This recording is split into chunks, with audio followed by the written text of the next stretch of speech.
Ayan, good afternoon and welcome to a brand new webinar series for a brand new year of learning with us, the UPLB CFNR Forestry Development Center. I am Michiko Buot of that said center, the FDC, your host for today.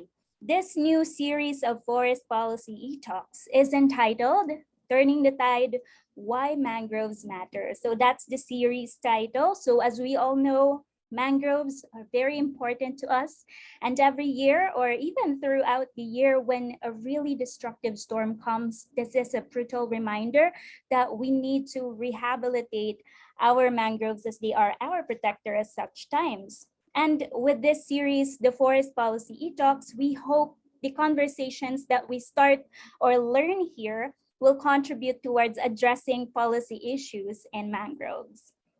After all, it's called Forest Policy ETalks. Anyway, more of that talk later. I'm just here to welcome all of you, all 371 participants, and I can see here that there are already 43 viewers on our FB Live. So welcome, welcome.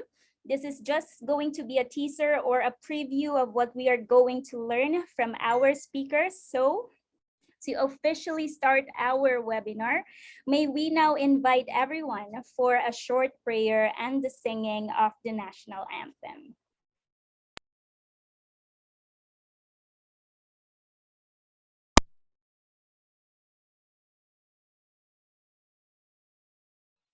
Dear God, thank you for allowing us today to meet and share our knowledge and time with one another in this webinar. We are truly grateful for all the blessings you have bestowed upon us. May you extend your divine wisdom to our speaker so that he would be able to impart effectively his God-given knowledge to all of us. Bless the participants as well so that they would be able to glean divine information from this activity and spread what we've learned in the spirit of your love and generosity. May we realize that this activity should glorify your name. Amen.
All right, good afternoon again and welcome to the participants here on Zoom and of course to the participants viewing from our Facebook Live. So as we all know, we are live via our Facebook page, the UPLB Forestry Development Center. So you can go click on that as well if you want to see our live stream.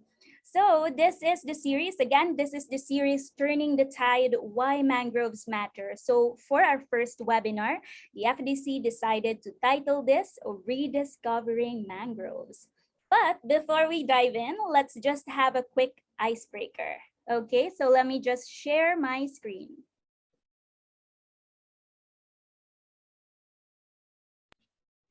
So you may just go to our Menti website, to the Menti website. I hope that you can see my screen.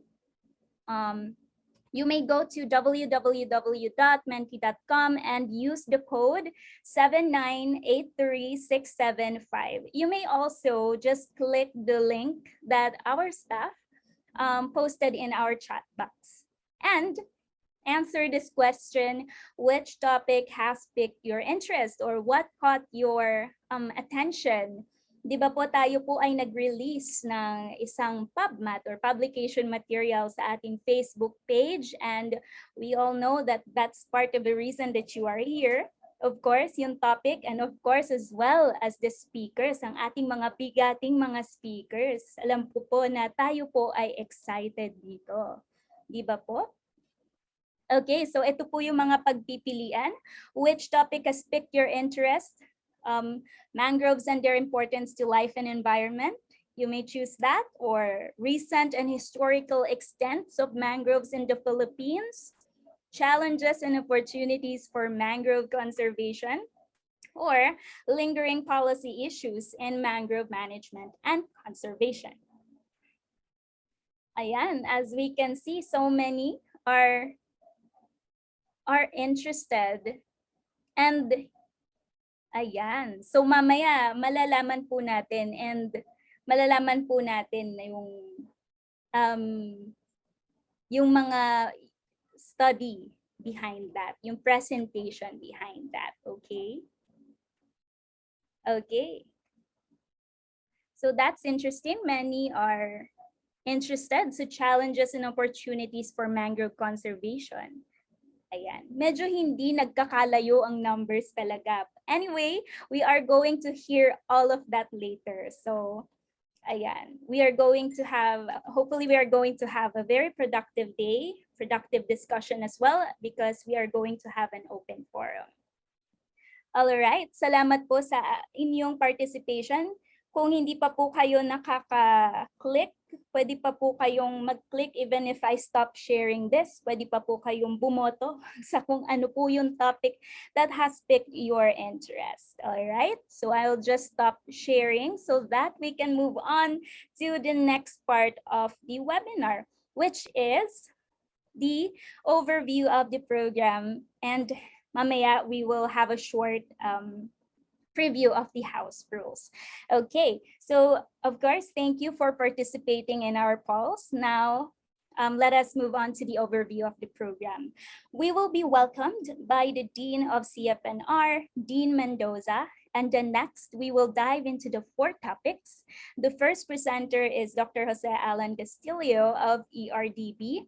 After we learn about the importance of mangroves to life and environment, then we will hear from Dr. Ariel Blanco of UP Diliman about mapping and analysis of recent and historical extents of mangroves. After this, Dr. Dixon Gevaña of Trees will be presenting the challenges and opportunities for mangrove conservation. And lastly, after we are all informed of why mangroves matter, Dr. Len Bugayong of FDC will be discussing about lingering policy issues in mangrove management and conservation. After this, we will have an open forum, just like what I said earlier, to be moderated by Mr. Raymond Cabrera. Finally, the webinar will be concluded through a closing remarks delivered by Dr. Priscila C. Dolom, former director of FDC. Okay, so without further ado, all right. I forgot about the house rules. So here are the house rules. As we all know, we have been doing this already. 8 webinars, I think, from the past year in 2021. And then, of course, we have a series last 2020, year 2020 as well. I know that you got this. Ayan po. So, as you, ito po, pwede nyo naman pong picturean, screenshot. Alam nyo na po yan. And ang pinakamahalaga lamang naman po dito is during the open forum. So we will, of course, remind you of the house rules or yung reminders po for the open forum etiquette for later, because we will be unmuting participants there. Ayan. So without further ado, may I call on the Dean of the College of Forestry and Natural Resources to deliver his welcome remarks. Dean Marlo D. Mendoza. Thank you, Ichiko.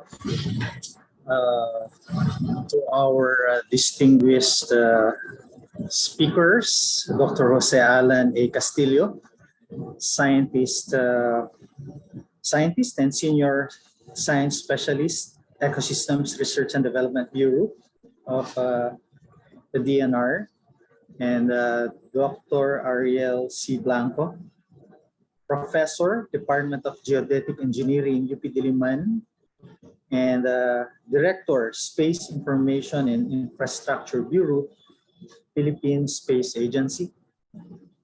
To our very own Dr. Dixon Gevaña, Professor, Department of Social Forestry and Forest Governance, and Director, Training Center for Tropical Resources and Ecosystem Sustainability, UPLB CFNR, and Dr. Leonida Bugayong, Officer in charge of the Forestry Development Center, UPLB CFNR, and Dr. Priscila, Dolom, former Director of FDC, colleagues, and other guests and participants. Welcome to today's webinar organized by the Forestry Development Center. I was looking, we are now more than 400, no? More than 400 participants are attending this webinar. So just like the previous webinars, no? Madaming nag-attend, no? Nag-participate. The past webinars of FDC have dealt mostly on forests, upland communities, and watersheds, and the products and services derived within. Today, our discussion will center on mangrove forests, which is a vital part of the forest ecosystem. A lot of this also, no, yung reason why we decided to hold this webinar is because of the Typhoon Odette, no? And we were having discussions with LGUs, also other government agencies based there in typhoon affected areas.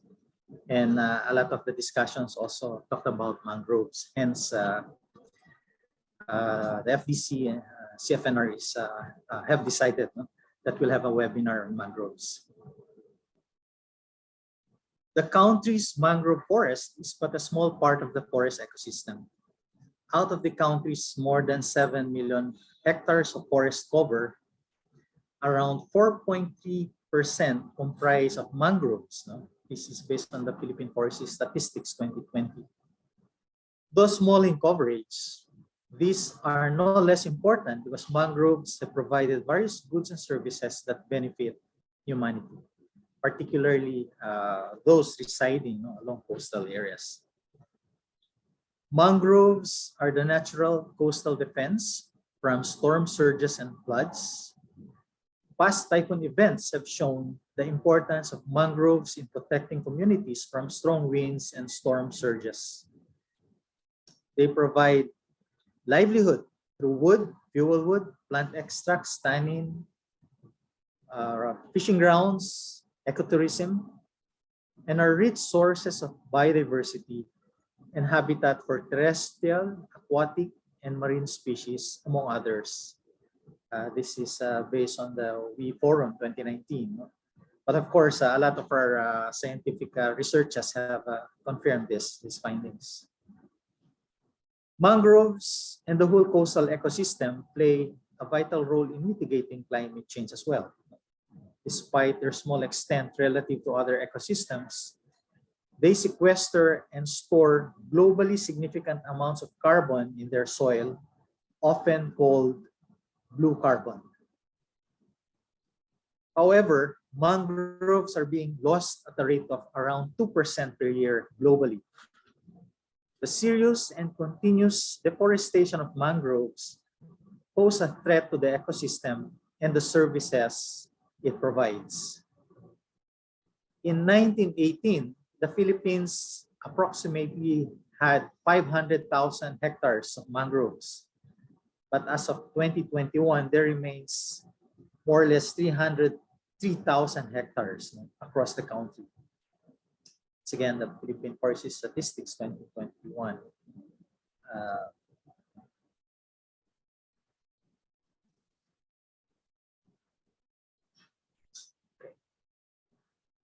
Aquaculture development, illegal tree cutting for timber and fuel wood, urbanization, abandoned and underutilized fish ponds, climate change are some of the issues and challenges faced in the management of our mangrove forests.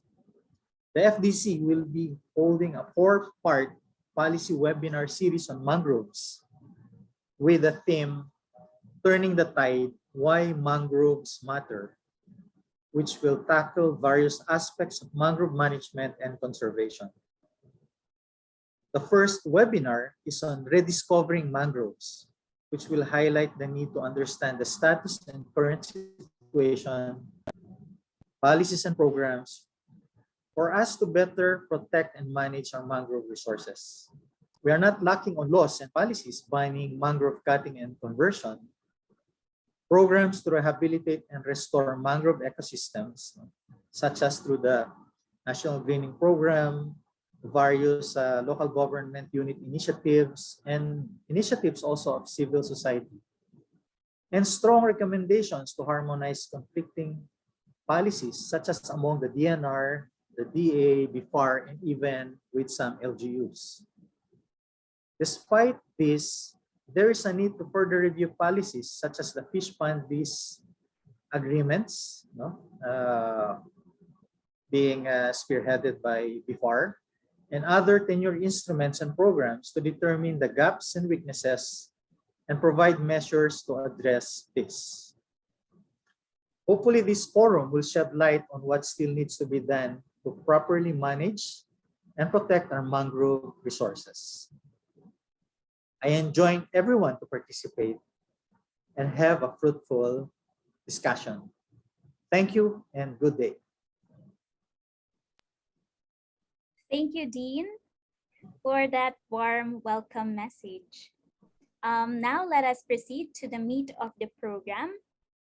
I will now introduce to you the first two speakers. The first speaker, Dr. Jose Alan Castillo, is a research scientist at the Ecosystems Research and Development Bureau of the DENR, conducting research studies on mangrove and other forested ecosystems in the country as input to policy and decision-making and program formulation in the DENR. He has authored and co-authored over 30 scientific publications on mangrove and terrestrial forests and served as reviewer for a number of ISI and Scopus indexed international journals.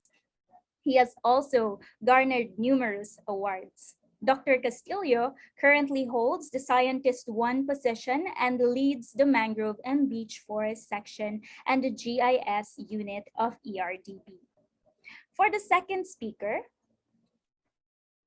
next slide, Dr. Ariel C. Blanco. He is a professor of geodetic engineering at the University of the Philippines, Diliman. He is on secondment to the Philippine Space Agency as director of the Space Information Infrastructure Bureau. He obtained his Bachelor of Science in Geodetic Engineering degree from the University of the Philippines, Diliman, his Master of Applied Science in Geographic Information Systems from the University of Melbourne, and his Doctor of Engineering in Environmental Informatics from the Tokyo Institute of Technology. Dr. Blanco successfully led and completed various R&D projects utilizing geospatial technologies in various applications, including environmental and agricultural. So let us hear from the two speakers, starting from Dr. Jose Alan A. Castillo.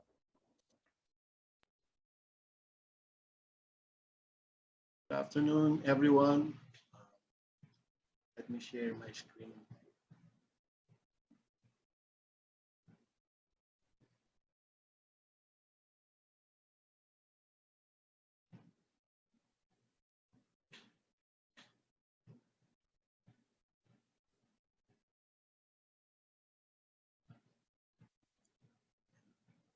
So the topic assigned to me this afternoon is on mangroves and their importance to life and environment. I am Alan Castillo from the DNR Ecosystems Research and Development Bureau. This is the outline of my presentation. First, I will give you an intro about the mangrove forests and where they are located. and proceed with the economic and ecological importance of mangroves, and then give you threats to mangroves, and then end with some concluding remarks. Okay, so what is a mangrove forest? Mangroves are a group of trees, shrubs, and other plants growing in the seashores and river mouths that are regularly flooded by high tides. They are located in the interface of the land and the sea. They are also called the forests of the sea, and they are found in the intertidal zone, and they are inundated 30% of the time. And globally, there are some 71 species of mangroves, and here in the Philippines, we have 35 to 40 species, depending on the author. So this is an example of a Rhizophora forest, and you can see the tidal water going in and out of the stand. So where are the mangroves? So mangroves are growing in 123 countries and territories, and they have a global area of 17 million hectares. And mostly they are located in the tropics. In Asia, Indonesia covers more than 3 million hectares of mangroves. In fact, they cover 18% of the total global area, and Philippines constitute 1% of the global mangrove area with around 250,000 hectares of mangroves. And globally, Sundarban mangroves, which are at the boundary of India and Bangladesh, has the largest single mangrove site globally, and it covers an area of 650,000 hectares. Okay, so this is a graph of the mangrove cover in the Philippines by region. Region 4B, Mimaropa, has the largest mangrove cover in the country as of 2015. They have 68,400 hectares of mangroves, followed by mangroves in the Muslim Mindanao region with 51,700 hectares. And what are the importance of mangroves to life and the environment? So mangroves are important habitat of plants, wildlife, and other organisms. In fact, I've mentioned earlier that here in the Philippines we have some 30 to 40 species of mangroves. So we are familiar with the Rhizophora, with the Bakawan, and the Nipa, but there are also other plant species that can be found in mangroves, like Bungalon or the Avicennia marina, and the Pagatpat, Soneratia alba, and many others, like the riverine Soneratia called Pedada, and the Busain, Riviera generaliza. So as well as plants, we have also mangrove avifauna. Of course, we are familiar with the kingfisher and the Philippine ducks, but there are also other avifauna that can be found in mangroves, like the heron and the egrets, and many other wildlife. And of course, many species of shellfishes can also be found in mangroves. And mangroves are important because they are sources of wood, roofing materials, and food. No? So familiar ties, we are all familiar with Nipa. They are being used in the coastal areas as roofing materials. We are all familiar with the wood that comes from the mangroves. They are favorite fuel wood materials, no, for cooking in the coastal areas. And of course, the crabs, the shrimps, and other marine organisms that we can find in mangroves.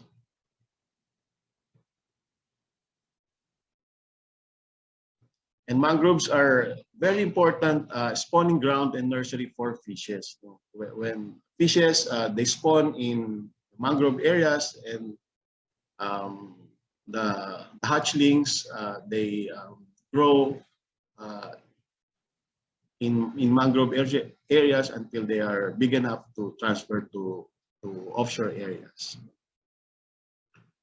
And there are studies that have documented that there are a significantly higher level of fish biomass if there are mangroves around compared to other areas with no mangroves. So indeed, mangroves are very important for fisheries. And of course, for our crabs and other organisms that live in mangroves, they feed on the leaf litter of mangroves for their survival. And mangroves also protect us from strong winds and storm surges during typhoon. Na-document ito heavily during the Typhoon Haiyan and the recent Typhoon Odette. That there are anecdotal stories that communities protect mangroves during the storm surges in strong typhoons. And of course, mangroves are important for the aesthetic, spiritual, recreational, and ecotourism uses of the area. And nowadays, very familiar tayo sa mga mangrove eco park. And they are now being used to increase the knowledge on mangroves and appreciate the value of mangroves by common people, by people in all walks of life. And they are also good place to relax, to renew, and to commune with nature. And very recently, I think in the last 10 years, whereas in the previous 2 decades or so, or even in the 70s, mangroves are considered as wasteland. But in the last 10 years, there has been a growing interest on mangrove as an important carbon storage area. And one study from Donato et al. In 2011 documented that mangroves and tropical peat swamp, they contain 3 to 5 times more carbon than their counterpart forests in the terrestrial areas. And the carbon is stored heavily in the soil. About 75% of carbon stock in mangroves and other wetlands are stored in the soil. So, ganun ka-importante yung sediment ng mangroves and other wetlands pagdating sa carbon storage, because that is where most of the carbon is stored, around 75% on average.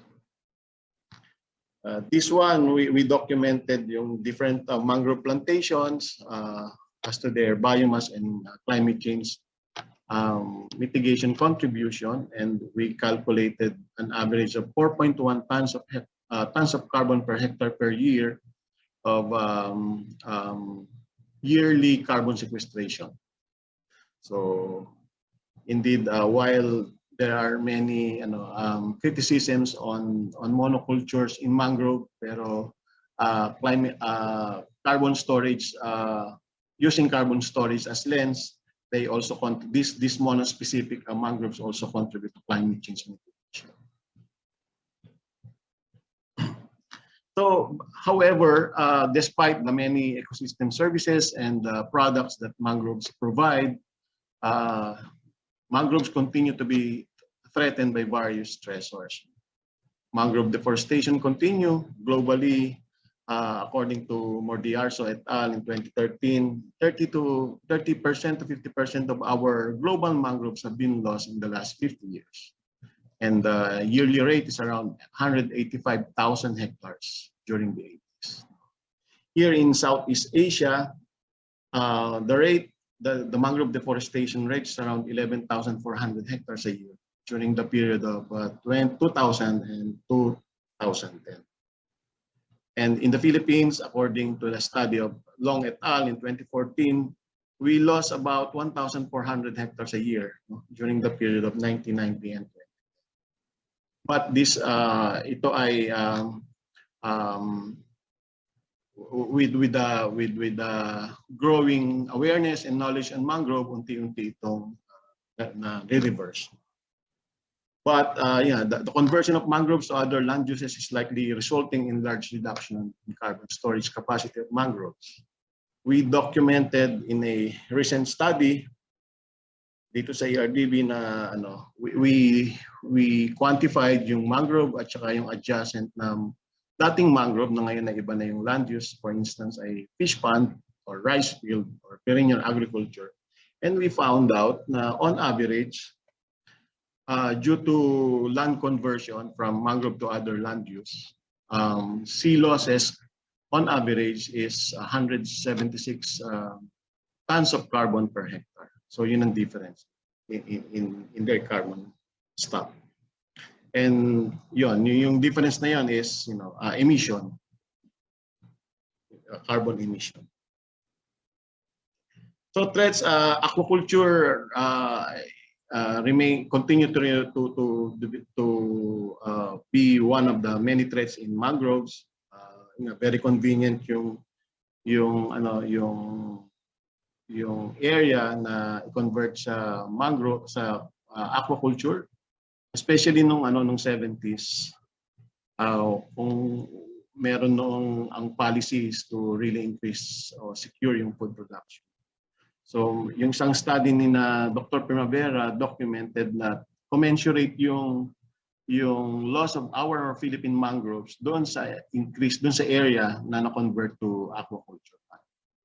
So aquaculture, although may recent paper, not really recent, around 3 to 4 years ago, that in some parts of Southeast Asia, for instance in Myanmar, rice agriculture naman yung nagiging threat. Kasi nako-convert yung mangrove areas to rice agriculture. So aquaculture/agriculture. So isa pang threat is on shift in hydrology, especially pagka merong mga development projects. For instance, road project na nasasarahan yung tidal flow, nadi-disconnect yung mangrove from the tidal flow. And we mentioned early in this presentation that mangroves need to be since they are in the intertidal zone, they are flooded 30% of the time, and they need that tidal water for their survival.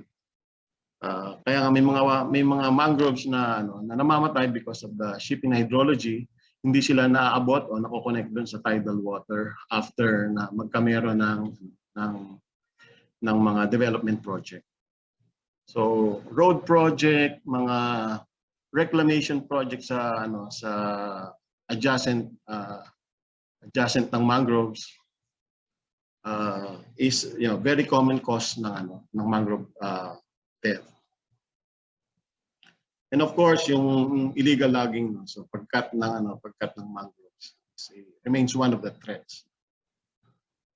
And last is yung sea level rise. We know na ang sea level rise, siyempre patuloy siya because we are in the tagtunaw, ang tawag nito, interglacial. So diyan ang matutunaw lahat ng yelo after some time. And mangroves, they need to keep pace with the sea level rise for them to survive.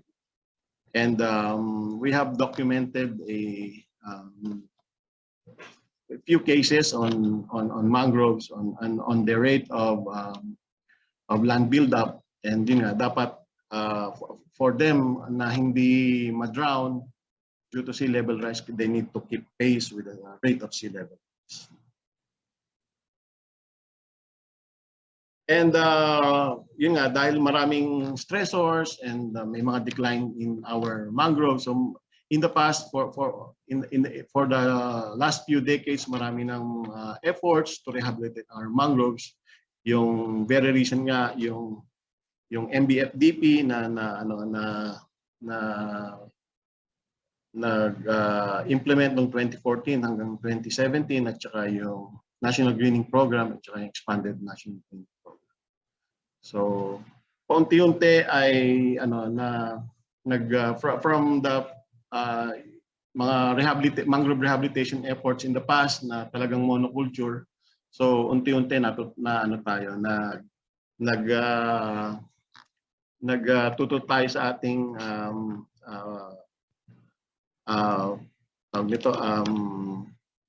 lessons, yung mga lessons learned natin in the past na yun nga, may danger sa pagmo-monoculture at paunti-unti ay yun, na-diversify natin ang ating mangrove rehabilitation. So in conclusion, mangroves provide many ecosystem goods and services to society, but they are still under immense threat and pressure, mostly from the destructive human activities. And appreciating the value of this unique coastal forests may be key to reversing their decline and to adapt to climate change. And when mangroves are better appreciated, who knows, your next serving of shrimps and crabs may just be for free. So with that, maraming salamat.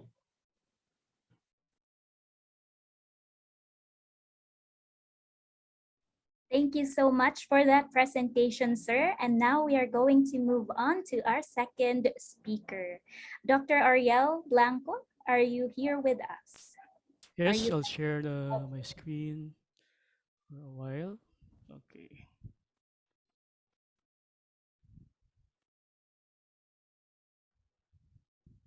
Go to the first. Good afternoon, everyone. So I'm here to present on the mapping and analysis of recent and historical mangrove extent in the Philippines. So this is part of the work of the Blue Cares project. Most of our the names listed here are actually researchers and professors from the University of the Philippines, and I'm also part of the Space Information Infrastructure Bureau of the Philippine Space Agency. So thank you very much to FDC for inviting me to this webinar. So this is the outline of my presentation. So introduction, mangrove mapping, the methods we use, the results, and the conclusions. So as an introduction, so many of you may have maybe are aware that we have this global mangrove watch. You can download data sets of the global mangrove cover. And based on these data sets between 1996 and 2016, so the data that are available for download is from 1996, and then you have 2007, 2008, 2009, 2010, 2015, and 2016. And between 1996 and 2016, so the whole world lost about 6,000 square kilometers of mangrove. So between 2010 to 2016, you have a reduction of 908 square kilometers. But between 2015 and 2016, so you have a loss of 40 square kilometers. This is smaller, no? Much smaller compared to the loss between 2009 and 2010, which is around more than 1,200 square kilometers.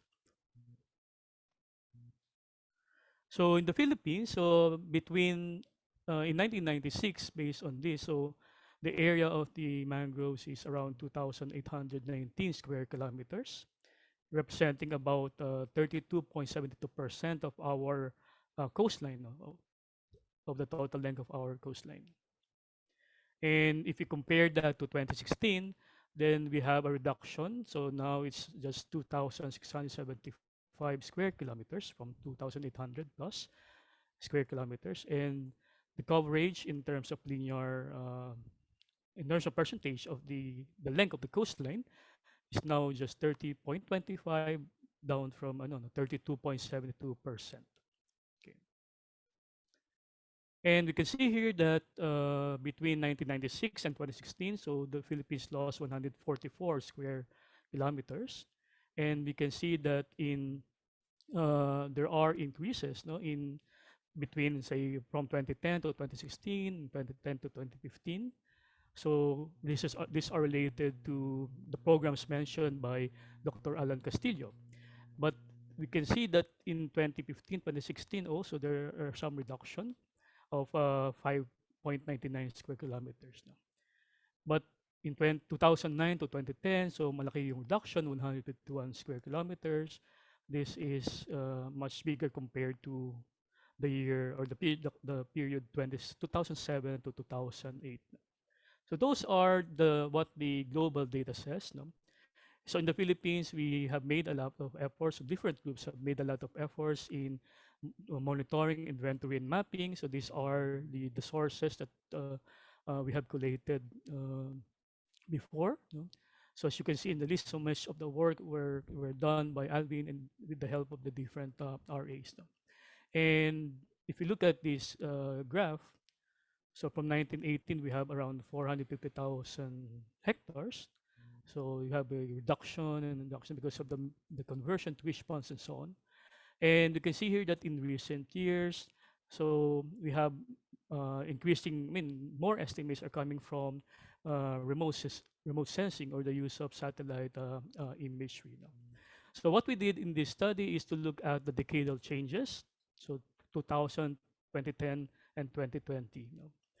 So we can see from that graph and also from other literature that there's a continuous decline in mangrove forest, but of course the declines are usually decreasing on the rate of decline.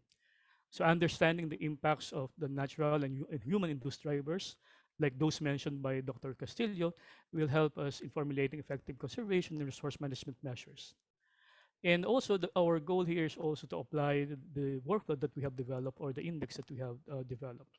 So as mentioned earlier, we mapped the extent of mangroves from 2000 to 2020 using the mangrove vegetation index. So just a decadal study. We have wanted to go into years or earlier than 2000, but there are like lots of issues related to availability of images and cloud cover now. These decadal values are also correlated with the factors such as those known to affect mangrove extent. So for example, it was mentioned that changes in hydrology. Of course, we can also mention changes in the rainfall amount, the sea surface temperature, sea surface height, number of typhoons, air sea climate exposures, and land use land cover changes. And do some analysis. No? So what we did here is at the level of regional scale no, at the moment, and just correlation analysis for now. So as mentioned, the methodology involves mangrove mapping. So for those years, no? And using the mangrove vegetation index, which is already implemented in the Google Earth engine. No? And the processing was made to be on a per region, or they are actually summarized on a per region basis. No? So let me speak about mangrove vegetation index. So this is the formula developed by Baloloy et al. In 2020, and this utilizes the near infrared and the green and the SWIR or shortwave infrared bands of satellite image. No? So the denominator or the numerator enhances the difference between the greenness of vegetation and other vegetation, mangroves and other vegetation. For the SWIR and green, you have the moisture and looking at the moisture of mangroves in contrast with the other vegetation. So we have here the ranges of values that we are getting at. No? So for mangroves, typically we have a range of 4.5 to 16.5 in the value of a mangrove vegetation index. So based on applications, not only in the Philippines, but also elsewhere, so this is around 92% accurate. And you can easily utilize this index utilizing the online MVI mapper. No? And anyone can use this, and it's quite easy to utilize. No? Recently, we have been experimenting on how to better examine or set the threshold of the mangrove vegetation index. No? As we can see here, you have here areas covered with coconut. If we use a threshold of 2.9, it will cover a lot of, it give a lot of mangrove extent. But with a threshold of 5, then it will have a more distinct mangroves, or we will be reducing the misclassification. No? So this is a critical part in the use of that mangrove vegetation index. For the case of climate-related variables, we look at the annual rainfall using the CHIRPS data, the sea surface temperature from the group for high-resolution sea surface temperature. So these are all derived from images and also in tandem on connection with the other data, such as those obtained by sensors. We also use sea surface height measurements. Some of the measurements were obtained from the MRIA, especially the actual measurements from the tide gauges. We also look at the typhoon data. For now, we just count the number of typhoons which have passed the area or the regions. But later we will be looking at, for example, the intensity of this typhoon in terms of especially the wind gusts and so on. And we also examined or included in the analysis the airsea climate exposure data as published by Ma'am Laura David et al. In 2015. So these were correlated with the mangrove extent and the differences or changes in the mangrove extent in the period of 2000 to 2020. And again, these were correlated to those variables that have been mentioned. So the table listed here are just those climate-related variables and the time range for which this data were actually collected, or they are covering these periods. And then for the anthropogenic variables, we look at the mangrove area converted to other cover. No? So we examine the data, the land cover data of NAMRIA for that. No? So as a result, no, before we released the 2019 mangrove extent map, so that one has been revised to correct some minor say errors. No? But this decadal mangrove extent for 2000, so we have 294,000 hectares, and then this became lower in 2010, so around 230,000 hectares, and increased to 264,000 hectares in 2020. So later on, we shall see the comparison of where much of the losses have occurred, where there are much gains and or minimal gains in terms of a map depiction. So we have noted here that first common yung 2020, no? So based on our mapping, so we have 230,000 hectares. If you look at the global or based on the global mangrove watch data, the global data set, this is around 263,000 hectares. But of course, we have to do a more detailed comparison later on. And if you look at the changes or I mean the extent or the area in terms of hectares for this 2000, 2010, and 2020 for the different regions, so we can see this pattern here. No? For some, you can see some reduction, of course, and then increase in 2020. In some areas like region 13, you have a steady decrease in mangrove extent. No? But most of the areas you will have a decrease in 2010 and then increase in 2020. In most of the regions, so we can see the highest mangrove areas were recorded in 2000, then most declined in 2010, and either increased or declined or decreased in 2020.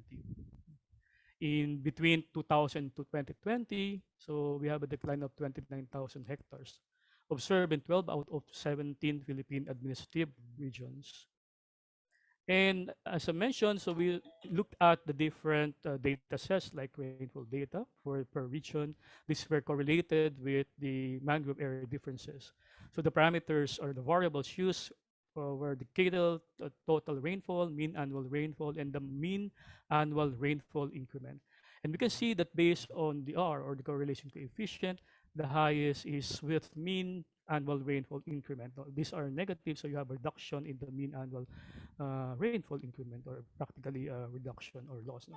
So the higher the decline in yearly rainfall, higher variability, this may have resulted to the higher loss in mangrove area, no? Because within sediments actually for those mangrove areas. If we look at if we factor in the climate type, and we have your table showing the climate type, major climate type for each particular region. So this is the map, the corona classification of climate type. And based on that, so we can see that the mangrove extent difference versus rainfall. So the same set of parameters, but we factored in the type of climate. We can see that you have a very high correlation with the mean annual rainfall increment, and of course a slight increase in the mean annual rainfall and correlation with the decadal total rainfall. So we also look at the sea surface temperature. So this is the general pattern that we can see in the SST for the different regions. And these are the correlation plots between the sea surface temperature and the mean sea surface temperature, the annual minimum SST and the annual maximum, average annual maximum SST. These are correlated again with the differences, no, the mangrove area differences in the per region basis. And based on this, so the higher the annual maximum SST, the higher the loss in mangroves. No? So each mangrove species grows within a specific SST threshold, and increasing this limit may have resulted to inhibition of physiological functions of the plant, including the growth of propagules. So next, we look at the typhoon occurrences. No, at the moment, again, as mentioned, just the typhoon occurrences, no, but not yet the intensities. No.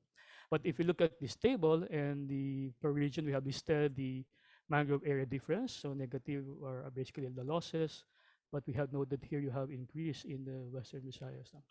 And then you have the number of typhoons, no, from 1999 to 2019, approximating the decades, no, that we are considering.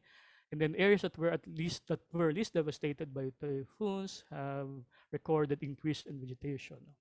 And if you look at this plot again, so you have a correlation of around 0.43. So typhoons, as we know, have a lot of devastating impacts, you know, on our infrastructure, on our houses, buildings, and of course on our natural resources, the mangroves even. So this is from a Google Earth Engine application by the Fish Right, no, funded by USAID. I think this was created by the University of Pros, and then they are mapping the damage, the different levels of damages sustained by mangroves. Uh, and these are based primarily on the NDVI. No? At Fielsto, we are doing something more on utilizing radar to complement or to address the difficulty in filling up these black areas where you don't have data because of cloud cover.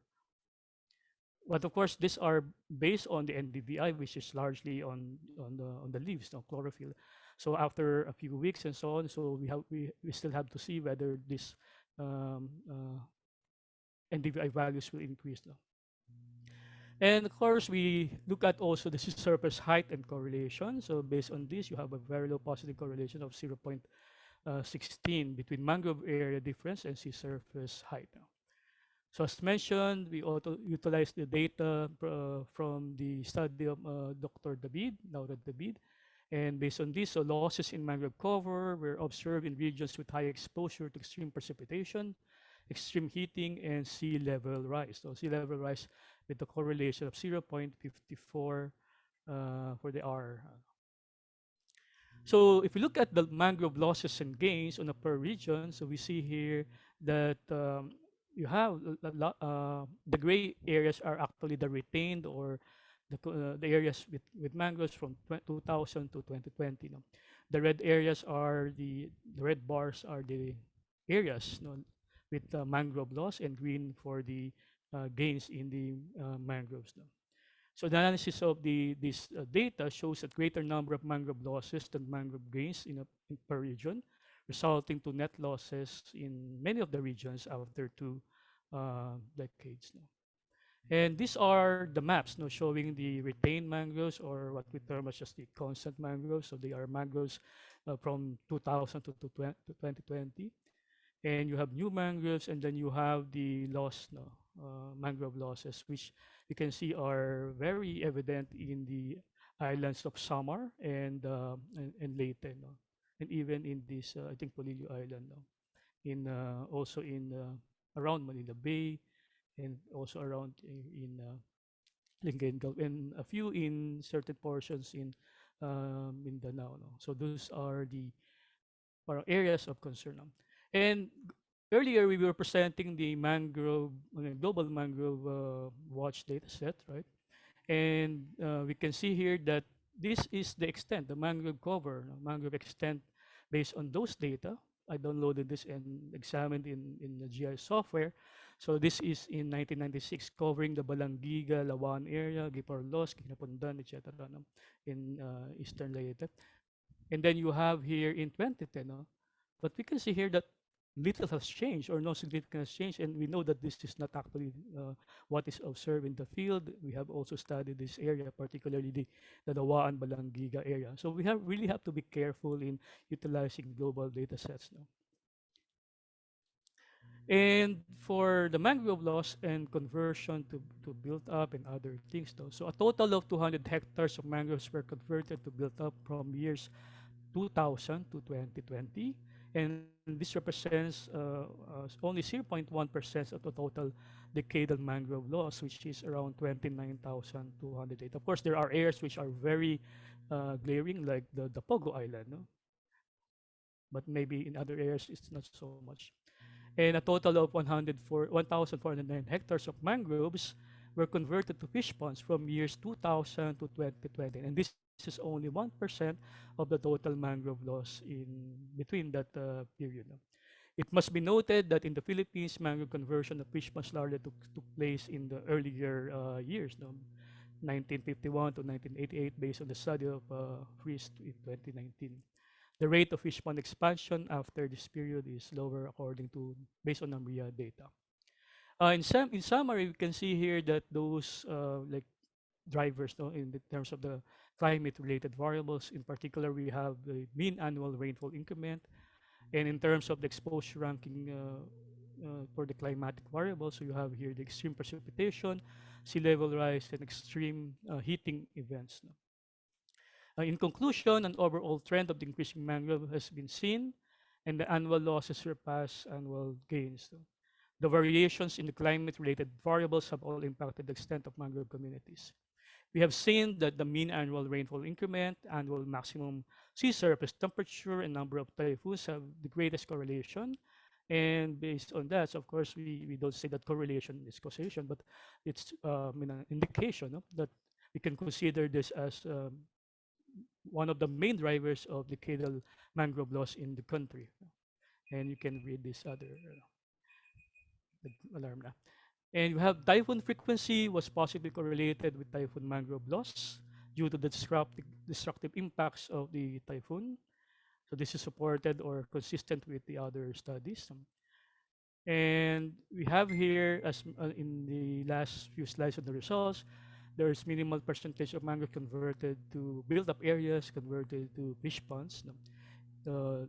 This declining rate of mangrove loss to fish pond conversion can be attributed to the already reduced cover and also improved data quality in national and international conservation policies. So that's it. So thank you very much for listening. Wow, thank you. Thank you, Dr. Castillo and Dr. Blanco, for the knowledge and information that you have generously shared with us. Now, before we hear from the last two speakers, I would like to request the participants to share their lessons that we have gained through this mentee. So we're going to have a little icebreaker before we move on to the rest of the speakers, all right? Is that okay? Can I see in the chat box that if you are ready, please say mangroves. If you are ready for this icebreaker, can you chat that? All right. Thank you so much for your participation. I'll just share my screen, okay? Ayan. So, ngayon naman po, we are going to, we would just like to collate what you have learned so far from our two speakers. Ayan, so you can just put in, kahit is 2 sentences max, or kung hindi po talaga kaya, okay, we can do that.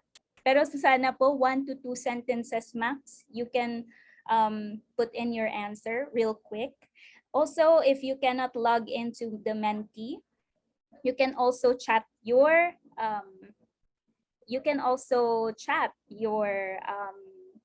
learnings in the chat box via Zoom or even in the FB Live. I can see that naman po.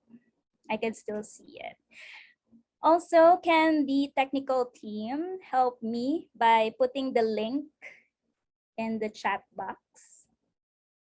Okay, so may mga nagsagot na po. Number 1, learning, continuously declining mangrove area. So they have learned about that. Yes, mangroves are really important and needs to be protected. Yes, yes, we need action. Mangroves are decreasing. An increase in mangrove. I'll try to read your learnings. Interesting statistics. Oo nga po. Depletion of mangrove areas in the Philippines. Yeah, we are going to expound on that later. Meron po tayong open forum, so we can expound on that and talk about that. And meanwhile, you can also, if you have questions, if you have more questions than that you want to share, you can of course put that in our Q&A tab if you are in the Zoom room. Now, if you are watching from FB Live, you can also put that in the comments, okay? Pero dito sa ating mentee, tayo po ay maglagay lamang ng ating mga learnings. Yan. So may isang nagsabi, most of the decrease of mangrove areas are contributed to climate change, which is very alarming.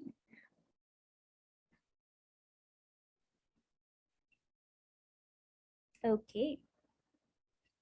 Is this a question? How essential, or that is their learning, how essential mangroves is to our ecosystem, how helpful, especially during typhoons? Ayan. Mangrove forests store more carbon in soil than in terrestrial forests. Some maps showing the extent of mangrove areas have had inaccuracies and that refinements are being made to improve this. Ayan. So I'm just reading what you have keyed in, our mentee. So meron pong 26 learnings tayo so far. All right. Sa ating comment section, sa ating chat box, I'm just going to look through. Ayan, marami din pong nag-share ng kanilang learnings and insights po, no, sa ating chat box. Sabi po ni Mary Jane, mangroves is the habitat of several species. Ayan. Sabi ni Vinay, we need actions to prevent mangrove from further depletion. I agree. That's why one of the steps that we are doing or contributions that we are doing is holding this webinar, and even you as participants, you are our collaborators na dahil you have participated. Lalo na po sa ating open forum, tingnan natin kung paano pa po tayo magiging productive towards this goal natin, no?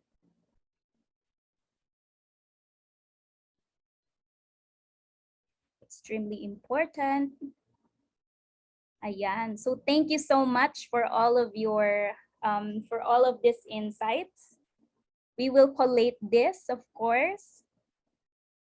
Mangrove is life. Ayan. So thank you so much for all your sharings. I will just stop sharing. I guess that's a really stimulating icebreaker already for all of us. Of course, a good compliment sa ating mga narinig kanina na presentations. Am I right? Yeah, so I will just stop the screen sharing. And so thank you for participating. Just a quick announcement. Kindly click the link provided to you by the FBC staff through the chat box for the attendance. Ayan po, yung kanina pong attendance na binigay, yun po ang aking tinutukoy. And if you are not able to do so, if you are having troubles with the attendance link, do not worry. You may instead accomplish the post-evaluation form that we will release at the end of the webinar. So don't worry po, just focus on this webinar, on the presentations. Don't worry if you are having trouble with the signal maybe. By inputting your names in the attendance sheet, that's okay. It's okay. Later, instead, you can just accomplish the post-evaluation form that we will release at the end of the webinar. Okay? Also, the Q&A tab for the Zoom platform is open for questions regarding the presentations. If you are viewing this via FB Live, you can also type your questions in the comment section as well. Just please do not forget to include the name of the speaker you wish to address the questions to, okay? So that we will know later on sa ating open forum kung kanino po natin itatanong ang mga questions po ninyo. Okay, now let us resume the program by getting to know the last two speakers for today. Dr. Dixon T. Gevaña has about 2 decades of research work on mangrove ecosystems, particularly on the aspect of climate change mitigation, coastal governance, and coastal resilience. Dr.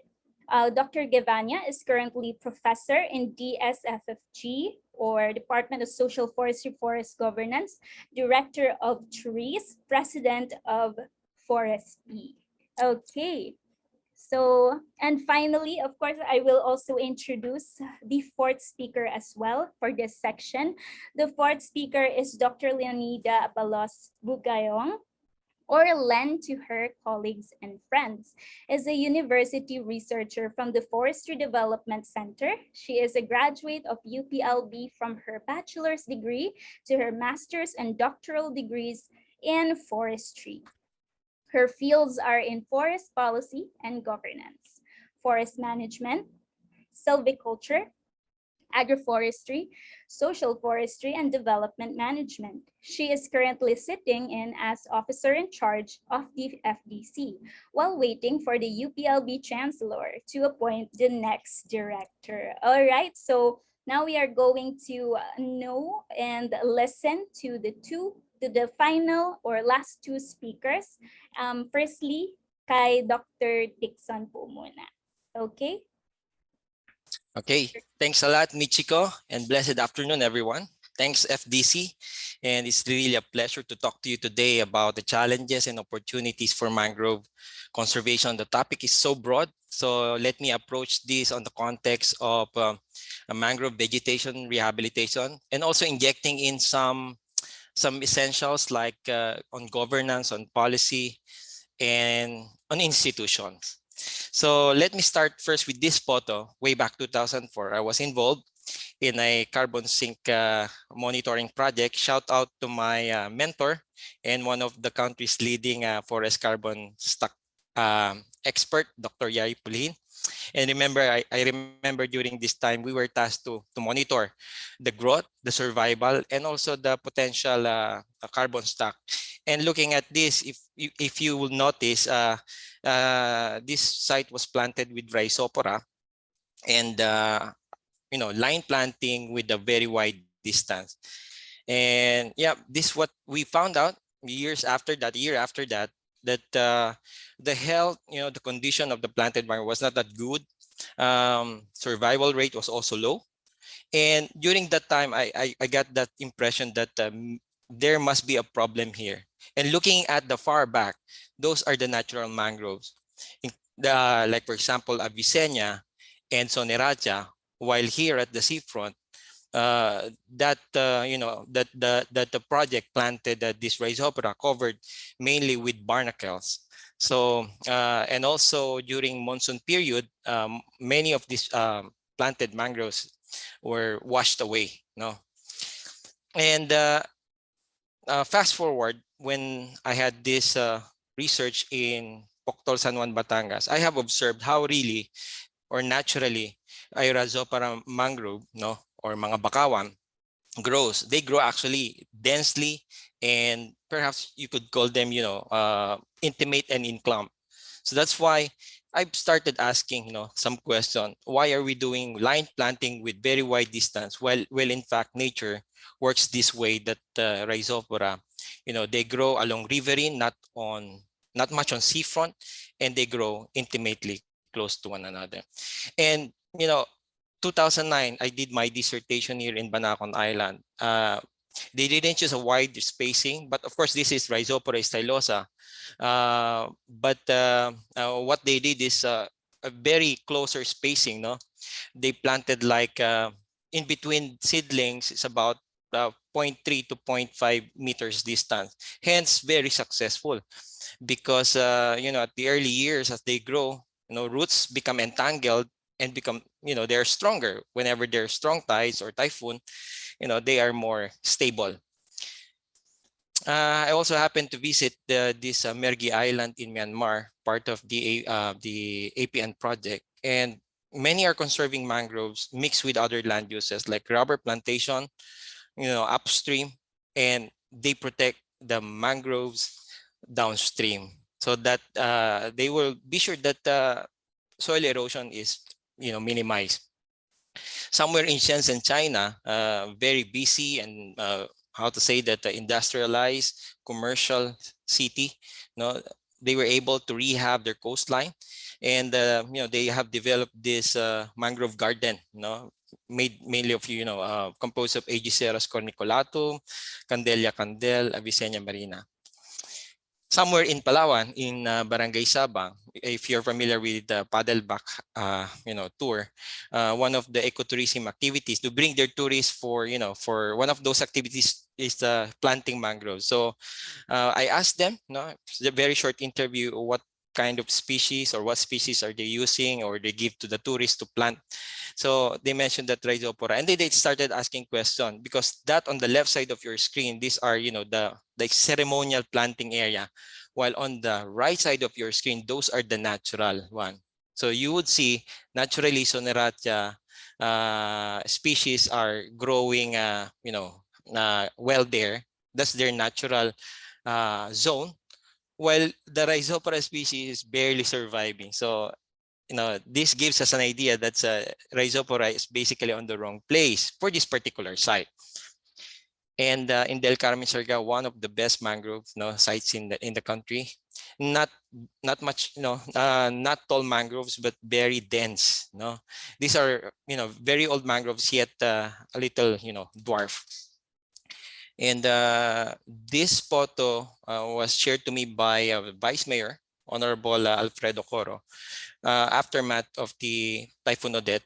And there's always hope after a typhoon.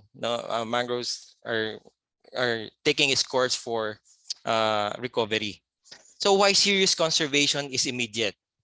Number one, we have to arrest deforestation and degrading ecosystem, as earlier explained by Dr. Castillo and Dr. Blanco. And we have about 15.7 million hectares left. So that's on the average. And the best way to remember this, it's almost equal with the area we have for our forest lands, which is roughly around 15.8 million. And many of the mangroves can be found in Asia. And the irony is that deforestation is also high in Asia. 50% of the world mangroves located, but also the serious. We are losing about 21,000 hectares of mangrove every year. And in Southeast Asia alone, the decadal change is about 2.1%. And this kind of decline is very much anthropogenic, Of course, aquaculture in the Philippines, in other parts of Southeast Asia, oil palm plantation, conversion to oil palm plantation.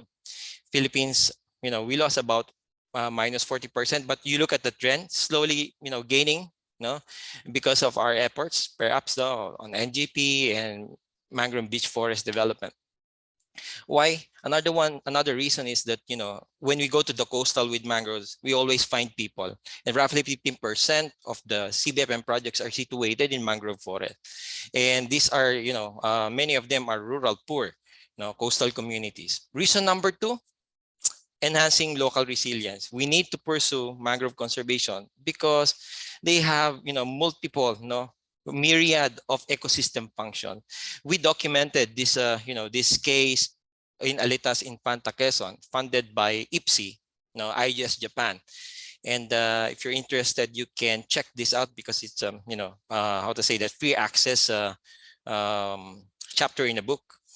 So why Alitas? Why Infanta? As we know, 2004, there was a massive landslide and floods, killing nearly 1,600 people in Infanta, but not on this particular place of Alitas, because here mangroves are, very much protected.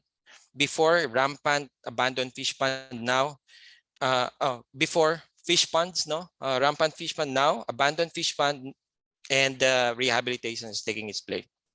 And we asked the local community how they value mangroves. They mentioned that community resilience is commensurate to the area of mangroves being protected. There are so many benefits like this nipa roof touching, shellfish gleaning.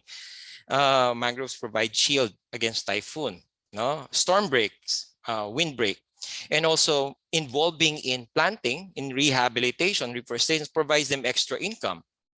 Likewise, we have observed this traditional value that that local community, they put up like a nipa hut inside the mangroves. Whenever there's a strong typhoon, they call it saguban. That's their temporary shelter. It's safer to be at the middle of the mangrove area against the storm wind and also the storm surge.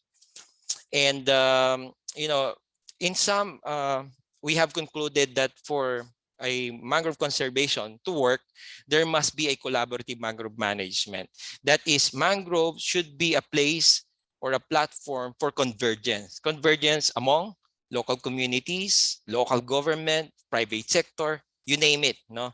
So there are so many stakeholders that can help conserve mangroves. Reason number 3, climate change. We have to solve climate change.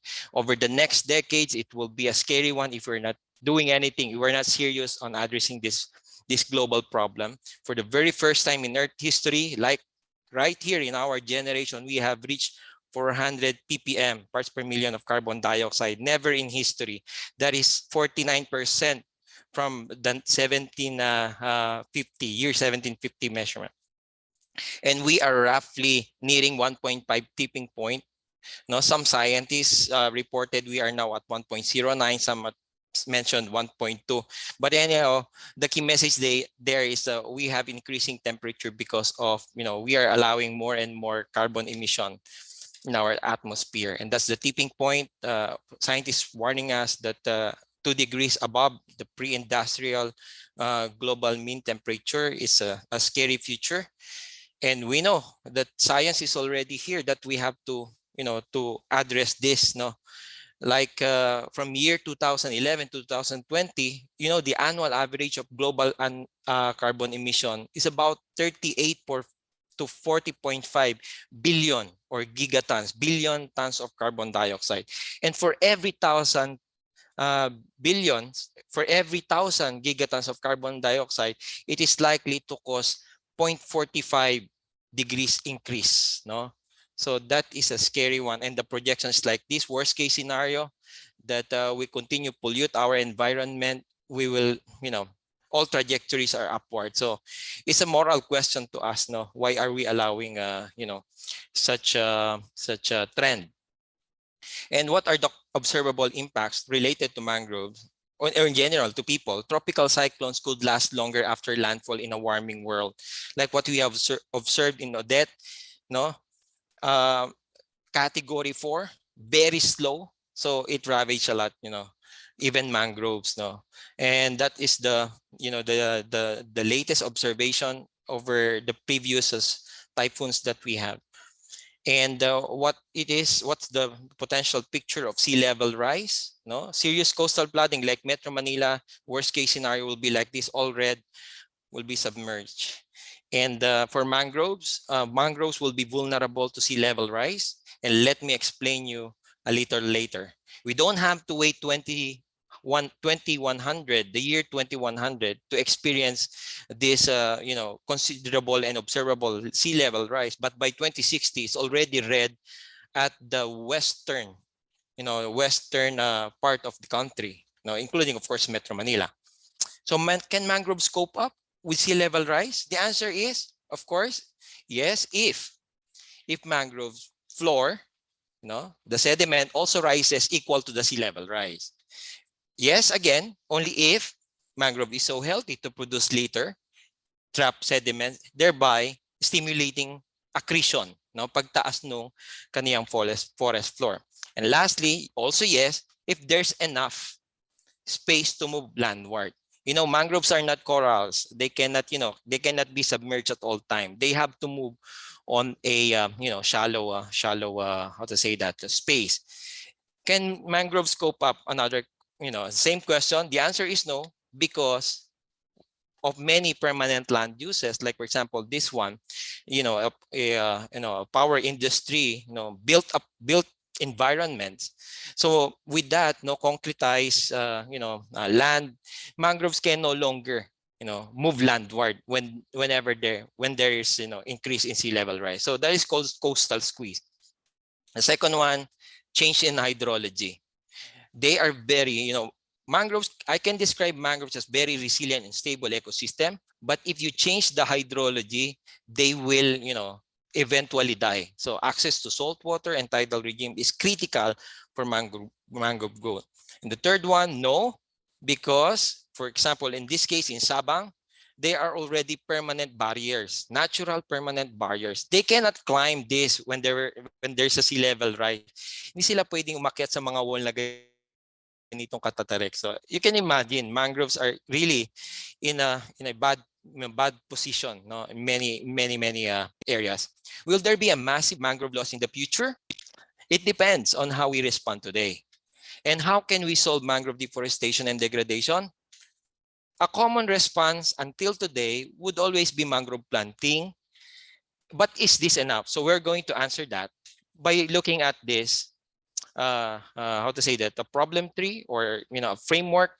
We have to know why is there in the first place mangrove deforestation degradation. It's not only that there was cutting, that's just one, but we have to dig deeper. We have to how to say that, dissect the anatomy of the problem. That's why down there you will find the core issues: limited local commitment to conservation because of so many factors; poor governance because not much policies, not much funds; and R&D gaps, not much interest to study on mangroves. Many of our mangrove sites, they don't have management plans, or they're not even included in management plan. So those are the foundational problems that we need to address. And what making it worse, we have already given natural forces like geological and climatic, like storm, tsunami.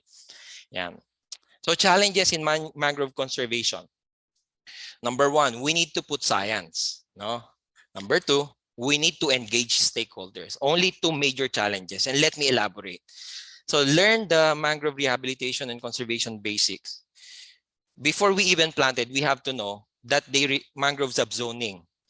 Some are very vivid and very how to say, contextualized, but some medyo nagbabago rin. Like for example, on seaward zone, Avicennia, Soneracha, Aegiceras, according to Waycott, is the more how to say that, ideal. But in some places, Rhizopora stylosa could also grow seaward zone. So it depends. But anyhow, this gives us the picture that there are different zones, vegetation zone.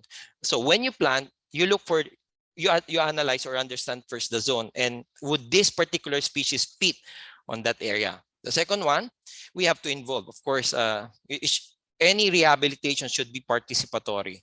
Now, that's why we have documented through this APN funded project the sustainable mangrove rehabilitation, not only looking at the biophysical, but touching on the socio-institutional. It's very important. So that's why lesson and insight from the Philippines and Myanmar. So please, if you have time, you kindly check that reference. And rehabilitation basics number two, understanding ecological succession pathways. That, there are some instances that we don't need to plant mangrove, just leave it. Like for example, abandoned fish pond, they will, the natural course of rehabilitation would happen. That's why we have to, know the different steps as, as a, how to say that, parallel or sumusunod doon sa ecological succession pathways. And let me just mention here or show this photo in Alitas again. Abandoned fish pond, no planting at all, but mangroves started to recolonize its previous habitat. So no need for planting, right? So in 10 years time, this is already covered with, good vegetation. Even accretion, we have witnessed this one, or we have, observed. Ang ganda rin ng accretion. Just abandoned fish pond, protected, wala na disturbance. All right. And then number three, understanding environmental pressures. Natural hazard, the one I've showed a while ago on itong sa Del Carmen, Siargao, Typhoon Odette, storm surge, no problem. Chemical pollution, they are still, resilient, like even oil spill to some extent. But again, let me point this out. The letter C down there is hydrological change. Once you have diverted or deprived mangroves with the healthy exchange of seawater and fresh water, that could mean, danger for them. Okay, like for this one, the usual response for sea level rise, for storm surge is seawall. So pag nag-seawall ka, tapos you don't allow, seawater to come in or fresh water to come out, patay ang mangroves, no? So yan, seawall, disrupted hydrology, displacing mangrove forest. And understanding cost effectiveness, why? Like for example, in this abandoned site, back there, you will see na dyan yung mga Avicennia and Suneratia, naturally again, recovering or recolonizing the abandoned fish pond. But yun sa dike, nagtanim naman ng Rhizopora, which I believe is no longer needed. No? If you're going to treat this as an investment, just leave it alone. And wala ka nang itatanim nga, dadami na yung mangroves mo because talagang sila ay nag-expand na.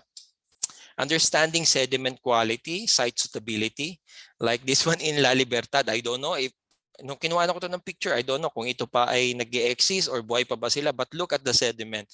No, it's difficult to say that they will really prosper, or grow well.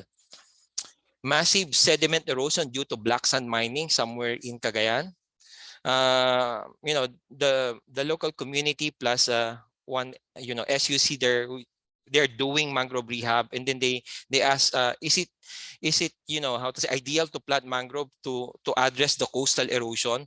And then when I asked what could be the possible reason of coastal erosion, it was the black sand mining. Habang nagmamine ka na or naghuhukay ka ng black sand sa seafront, guguho yung coastal mo. Mangroves cannot grow on a eroding sediment. Again, kailangan meron siyang healthy sediment to be able to grow. Like for example, this one as well in Malaysia, oil palm plantation on the left side. So they constructed the road. So the natural flow of sediment from the upstream to the coastal, which is called coastal sediment recharge, is now being prevented. So what happened? No, it's the same strip of mangroves, and on the other side, this is what is happening: coastal erosion, because no more recharge of sediment coming from the upstream. So we are losing mangroves not because of cutting, but because of other practices upstream, like quarrying or putting up dams that deprive the natural flow of sediment. Understanding the tide and sediment link, like what ZSL did, the green-gray approach, they put up this rock wall to address the coastal erosion. So what happened? Effective yung coastal nila, yung kanilang rock wall, and sediment was saved, and tumubo na yung mga halaman. And hindi to mga foresters, they also included in their team civil engineers, to do the right measurements and the right design for rock wall. So again, science is very important. Same as this one, many of you perhaps have seen this photo, the T-fence to regulate the tide and to also address yung sediment loss. And then knowing coastal development activities, plans, identify right and enough space for mangrove rehabilitation. We have to know, before we even do conservation or rehabilitation, we have to look at other existing plants in that area. Baka naman may reclamation na dyan. Gusto natin ng conservation pero approved na yung reclamation. Once we have planted, then baka mawala lang din yun. So it's better to always check, and the real challenge is to integrate all those plants together. May conservation, may reclamation, yun. And number 8, knowing mangroves' economic values. We cannot conserve what we don't know kung ano yung tunay na value. That's why at the end of the day, mangrove rehabilitation, conservation should be treated as an investment, not only on a monetary terms, but investment even on ecosystem services that the future generation will be receiving. Okay, very interestingly, mangrove rehabilitation challenges for Manila Bay. As we know it, ang laki na nawala sa Manila Bay, 99% according to the straightforward assessment of Dr. Rene Rolyon. And these are just the remaining mangroves. No? Nandiyan talaga yung battle of mangrove conservation. Why? The challenge number one, rehabilitation over polluted water and sediment. And the mangroves and associated organisms, they have limits. Although I mentioned several times they are resilient ecosystem, but they have limits. No, like for example, mangrove forest fire. I thought it's not possible because it's wetland, is always submerged in seawater, pero nasunog, no, somewhere in Manila Bay. So what was the cause for this, very unique mangrove forest fire? No other than solid waste that were trapped. So during low tide and long period of dry season, sunog yung mangrove. Another one is connecting the fragmented vegetation and habitat. So difficult to rehab because of so many built environments already. That's why land use planning must be done alongside with mangrove rehab.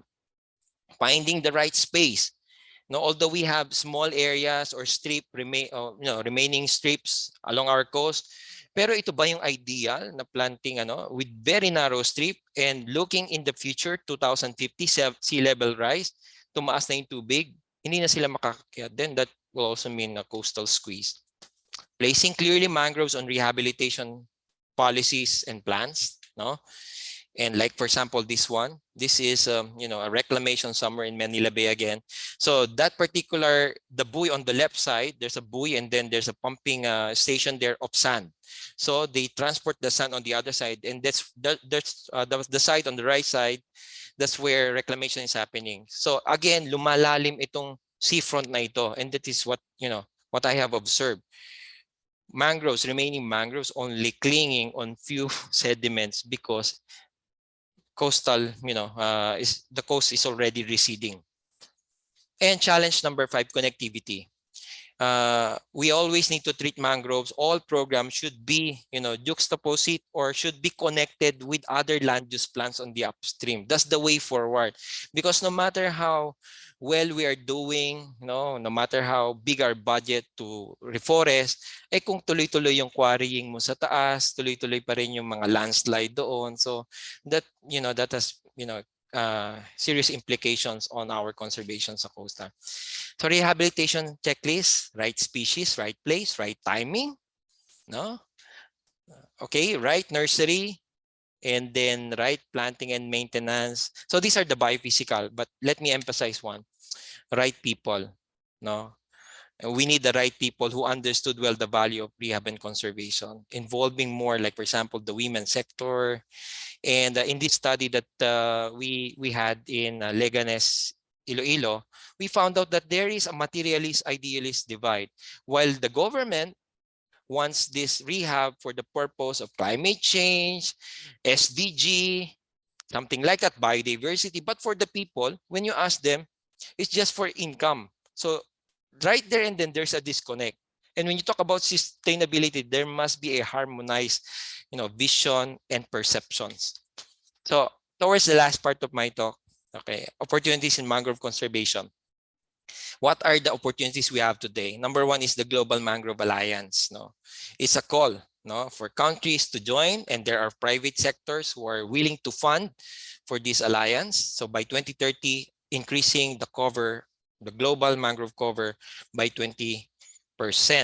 Okay, and so many investment. The second one, COP26 underscored again the need for nature-based climate solution, capitalizing on nature, and thereby providing as well the funds, for doing this, So another one is nature-based climate solution. Third, ito yung medyo maraming linaw ngayon, is the carbon offset project, blue carbon offset project. And, in the Philippines, we have exploratory already. And then, of course, there are successful stories as well abroad, like in Africa. In this case, it's a Colombia, the Blue Carbon Project Gulf Morosquillo in Colombia. So they are now protecting their mangroves and planting mangroves, and then the carbon that will be sequestered or stored or will be saved from deforestation can be, can be traded. Yun ang ano. And the blue-green infrastructure. This is a new thing for urban mangroves, urban setting. And there's also funding for this, particularly the M40 cities, mangroves of 40 cities. There's support for this kind of project, integrating or having a specific management or protection or conservation for mangroves, specifically on urban setting. Like this one in Recife, Brazil. We have ideal one somewhere in Iloilo, but quite small, narrow lang in Esplanade, Iloilo City, and Mangrove City, Abu Dhabi. So look at this one, no? Very huge, very to say big mangroves on the right side, and then highly commercialized city. And then this one is in Sanya City. This one, the Azure Magazine 2019, a good balance between blue, which is the water, and then green is the vegetation. And lastly, before I end, community-based, LGU supported private sector engaged mangrove livelihood programs. Wala pa rin tatalo dyan. There should always be a convergence, and so many interest from the private sector to invest on this this kind of livelihoods as part of their CSER program. In Bali is like this, very nice mangrove rehab protection, even for tourism and even prenup site. So in summary, not mere planting. Conservation is not mere planting. It's serious protection of the existing mangroves, active restoration of degraded, institutionalization of those livelihoods, and of course, collaborative forest governance, very important. So thank you very much, and looking forward to our Q&A session later.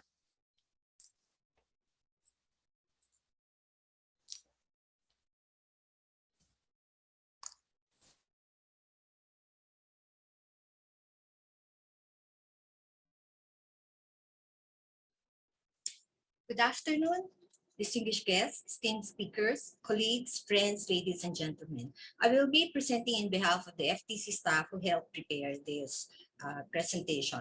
Today, we are launching the 4-part webinar series on FDC Policy ETalks 2022 webinar series on Turning the Tide, Why Mangroves Matter. Turning the tide.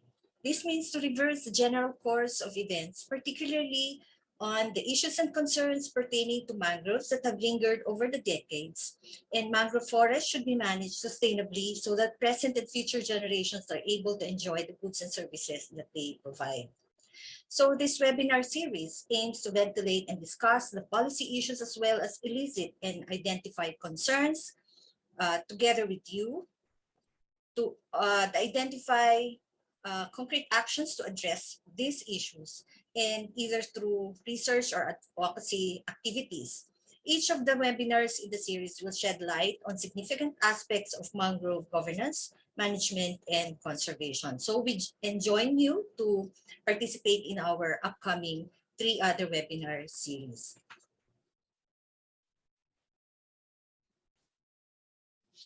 So today, we are presenting the lingering policy issues in mangrove management and conservation. As I've said earlier, the technical staff reviewed secondary data, available literature, and articles, as well as content of relevant laws and policy issuances as part of a research on mangroves. We tried to compile the major issues and concerns, as well as the initiatives and recommendations from various stakeholders. So in our review of the references, we found out 3 phases in the evolution and development of mangrove policies and programs. First is the conversion of mangroves to fish ponds or aquaculture in the 1950s to 1970s, and this was followed in 1980 with the protection and conservation of the remaining mangroves as a reaction to the massive destruction or deforestation of mangroves in previous decades. And finally, the third phase is the conservation, rehabilitation, and development period arising from the ban on the cutting and harvesting of mangroves, followed from the 1990s onwards. So during the first phase, prior to the 1980s, there were a number of policy issuances and laws. As early as 1952, Bureau of Forestry Circular number 95 was issued in regard to the zonification of swamplands for various uses, including fish ponds. which were then released through fish pond lease agreements regulated through Fisheries Administrative Order number 60 in 1960. And Presidential Decree number 42 in 1972 provided for the accelerated development of the fishery industry in the Philippines and facilitated the systematic, expeditious, and large-scale transfer of public mangrove forests available for fish pond development from the Bureau of Forestry to BIFAR. Both bureaus then were under the Ministry of Natural Resources. PD 704 in 1975 formed the basis for the integrated law system on Philippine fisheries sector, and some of the sections defined the disposition of public lands for fish ponds. In 1975, we had the revised Forestry Code, which gave then the Bureau of Forest Development jurisdiction and authority over forest lands, including mangroves. And mangroves are defined as a type of forest occurring on the tidal flat along the sea coast, extending along streams where the water is brackish. And mangroves suitable for fish ponds were released to BIFAR, while those needed for coastal protection are maintained and should not be alienated, and no utilization was allowed. And then you have the Ministry of Natural Resources Special Order 309 in 1976, which created the Interagency Philippine National Mangrove Committee, which was tasked to formulate a comprehensive national mangrove plan and review fish pond and timber license applications. In 1980, this was there was another MNR special order which reorganized both the membership and functions of the National Mangrove Committee to align them with the new research emphasis on the ecological importance of mangroves to Philippine coastal environment.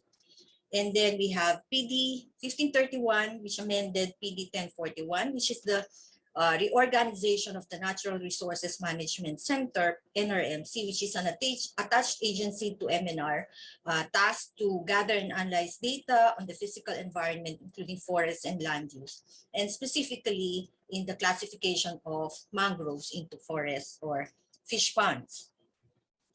Then the protection and conservation phase. This shows the governance structure at the time, with the Ministry of Natural Resources having 4 bureaus: Forestry, BIFAR, Mines, and Lands, and 2 advisory forestry organizations, namely Forest Research Institute, which had its own Mangrove Research Center, and the Philippine Committee on Wood Industries Development.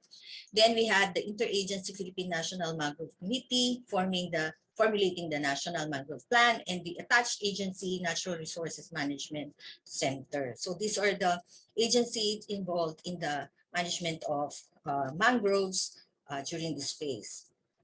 In the protection and conservation phase in the 1980s, focused on the remaining mangroves that were not converted to fish ponds and other uses in the 1970s. So we have Presidential Proclamation 2151 and 2152 in 1981, where about 80,000 hectares of mangroves were declared as wilderness areas in mangrove forest reserves.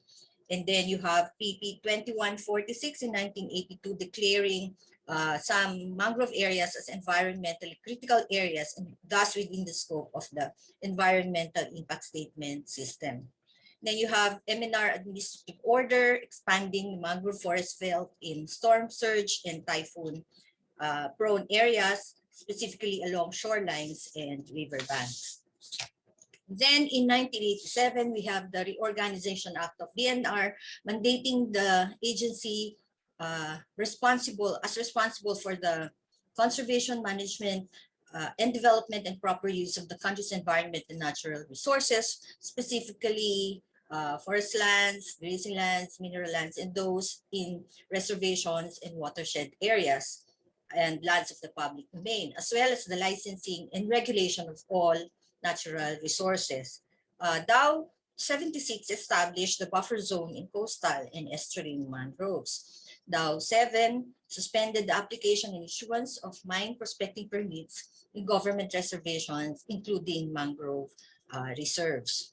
And then you have DNR Memorandum Circular 15, providing the guidelines for the immediate rehabilitation and development of mangrove forests. The governance structure during this period split the mandates between two independent government agencies. We now have the DNR in 4 bureaus and regional offices, which were part of the reorganization, and the Department of Agriculture, where before now lodged. And please note that the functions of the National Mangrove Committee and the former Forest Mangrove Research Center were integrated into the ERDB's functions, while PAUB is mandated to oversee protected areas, including mangrove reserves, and LMB regulates foreshore lease agreements. FMB is mostly involved with the rehabilitation and reforestation of mangroves. And we also have the BIFAR managing the forest fish pond license agreements. The period from 1990 onwards continued the conservation, rehabilitation, and development of mangroves. So you have DAO 15 in 1990, providing the regulations on the utilization, development, and management of mangroves, granting renewal of renewal of mangrove timber license and permits are no longer allowed. You have DAO 03 1991. States the policy and guidelines for the award and administration of mangrove stewardship agreement. Section 6 allows the issuance of CSCs in mangrove areas, individuals, communities, associations, or cooperatives, except in wilderness areas. And Section 10 mandates the DNR regional offices to coordinate with DA as responsible for protection, development, and management of mangrove areas. And Section 12 allows establishment of mangrove plantations through an approved permit in accordance with FAO 83 series of 1941, prescribing the guidelines for special uses of forest lands. And Section 13 allows the cutting of trees in mangrove plantations through clear cutting. And this was followed with a joint DA-DNR General Memorandum Order number 3 in 1991, guidelines for the cancellation and reversion of fish pond lease agreements into mangrove forest lands under the administration of DNR. And another landmark law was enacted in 1991, which is the Local Government Code, providing or stating that the municipalities or local government units should enforce fishery laws in municipal waters, including the conservation of mangrove forests. So LGUs were given jurisdiction over some aspects of mangrove management, implementation of community-based forest projects, subject to the control, supervision, and review of DNR. And DNR is also required to consult with the LGUs regarding the management of natural resources within their jurisdiction. And then also you have RA 7161 incorporating sections of National Internal Revenue Code to the revised Forest Code, amending the forest charges on timber and other forest products. But it highlights Section 4, reiterating Section 71 of the revised Forestry Code, banning the cutting of all mangrove species, which up to now is being implemented. Then in 1992 and 2018, we have the NIPAS and ENIPAS Acts, which designated some mangrove wilderness areas as protected areas for wildlife sanctuaries. Then you have the RA 8435 in 1997, the Agriculture and Fisheries Modernization Act, which maximized the fisheries productivity and accelerated the modernization of agriculture and fisheries, and including the management of fish ponds in mangrove areas. DAO 9810 provides the guidelines on the establishment and management of community-based forest management in mangrove areas in accordance with EO 263, which is the law on the CBFM as the national strategy for managing our forest lands. And Section 3 of this DAO allows the cutting or harvesting and utilization of mangrove species within CBFMAs. And then the Fisheries Code in 1998 provides the guidelines on the issuance and renewal of FLAs and reversion of all abandoned, undeveloped, or underutilized fish ponds into mangroves. And then you have DAO 2004-41, which prohibited the extraction and utilization of mangrove forest products remaining in areas declared as forest land for permanent forest purposes, including mangroves. EO 533 adopted the integrated coastal management as the national strategy and policy framework to ensure sustainable development of the coastal and marine environment and resources, including mangroves. And then you have the joint DA-DNR DILG administrative order addressing policy issues on AAUF in relation to fish pond lease agreements, and Section 14 creating the Interagency Technical Working Group. So this started in 2008 and reiterated again in 2020.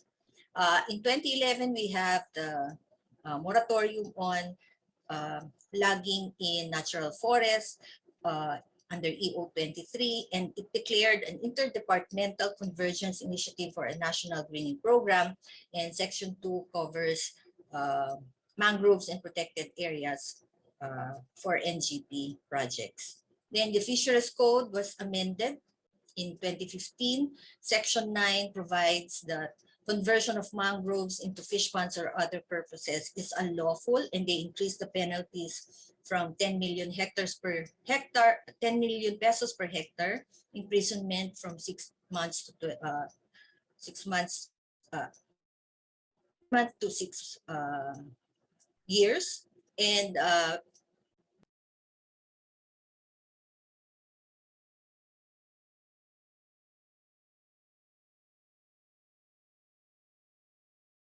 payment for 500,000 hectares per year to restore damaged mangroves. It's for rehabilitation of mangroves.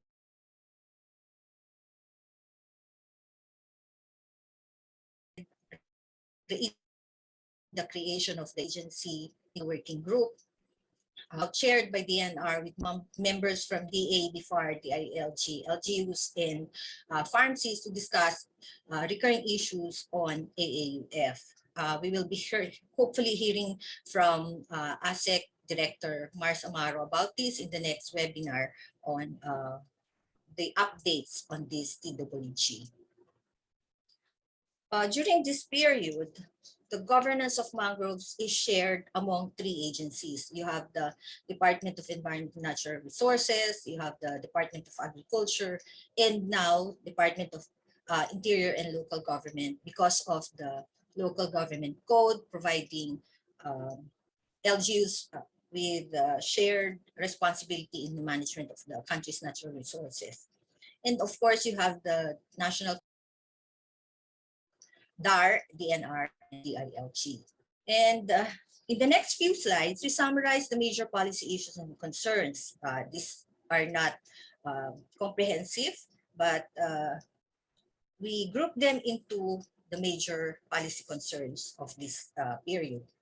So at that time, policies and programs are focused on aquaculture as a major export revenue generator, which led to the decline in mangrove areas from an estimated 500,000 hectares in 1918 and drastically reduced to 120,500 hectares in 1994. Although now we are looking at Philippine forest statistics in about 300,000 hectares of mangroves in the country. So the decline in mangrove areas also came with community settlement expansion in coastal zones, mangrove conversion to agriculture, tourism facilities, and other special uses. And this was promoted through the many loans from international banks for the expansion of shrimp, fish, aquaculture, which led to the further conversion of mangroves and negative consequences to the coastal and marine environment and communities. And according to some authors, institutional factors that contributed to the mangrove conversion phase are low economic rent, overlapping government bureaucracy, inconsistent policies, weak law enforcement, and lack of political will, probably more on the implementation of the reversion of unutilized, abandoned fish ponds back into mangrove category.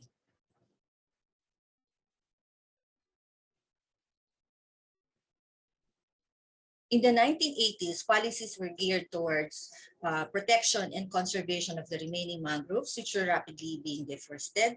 However, the promotion of reforestation and rehabilitation efforts often led to a mismatch in the planting of mangrove species in various mangrove zones.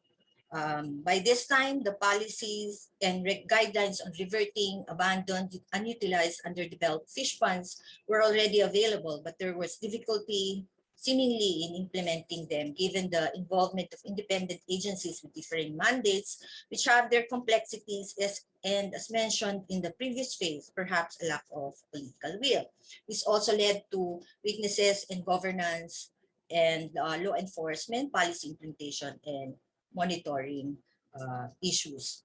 And one of the major impacts of the ban on cutting of mangrove species reiterated in RA 7161 was the socioeconomic and cultural well-being livelihood of mangrove-dependent communities and mangrove stewardship tenure holders. This further caused illegal harvesting and utilization activities in mangrove sites. The issues and concerns raised during the two previous phases continued on into the 1990s and up to date. Governance issues arising from independent agencies mandated with specific tasks continue to be plagued with conflicting policies or varying interpretation of policies, bureaucracy problems, weaknesses or in the enforcement, implementation, and monitoring of policies. And then you have existing policy guidelines not being fully implemented, enforced, and monitored. And there's a glaring need for identifying, demarcating, and mapping where are the mangrove areas for production and protection purposes, which are very necessary for management planning, both at the national and local levels. And marginalized mangrove-dependent communities and tenure holders who, instead of being empowered to sustainably manage and protect mangroves, are given limited or no rights to utilize the products either for consumption or commercial purposes. So what would be their incentives to protect the mangroves? There are so many initiatives to address the mangrove policies and concerns and governance concerns over the years. Some of them were the products of foreign assisted projects, as well as civil society and other stakeholder-led forums and summits. And some of these include filing of Senate and House bills regarding protection, preservation, rehabilitation of mangrove forest acts, National Coastal Greenbelt Acts, which also considered the recommendation on creation of a mangrove oversight body or agency to address the piecemeal approaches in enforcing and implementing mangrove policies. And recently we have initiatives on blue carbon, including mangroves. And there's also the formulation and implementation of a mangrove roadmap, which has been initiated recently by the CSOs and other stakeholders, and the establishment of database on mangrove forests. And a realization is that RA 7161 is into about 30 years already being implemented. So we need to study the socioeconomic and environmental impacts of this cutting ban, as well as the values of the ecosystem goods and services provided by mangroves, which are very necessary for policy decision making.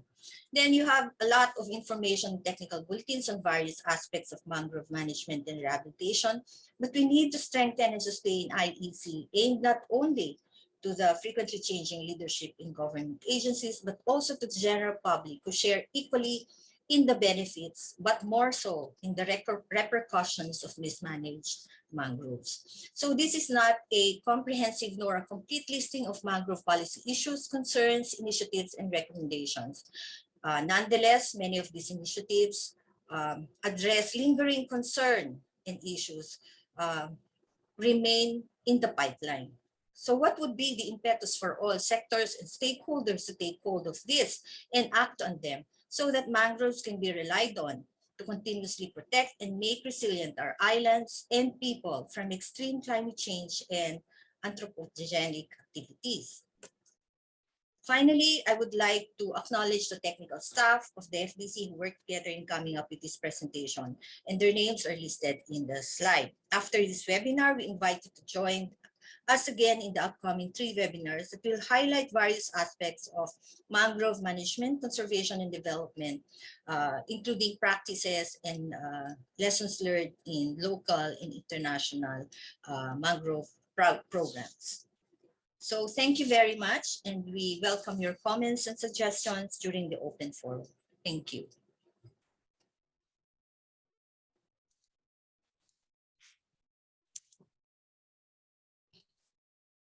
Okay, thank you very much to our speakers for sharing vital information and also their rich knowledge on mangroves.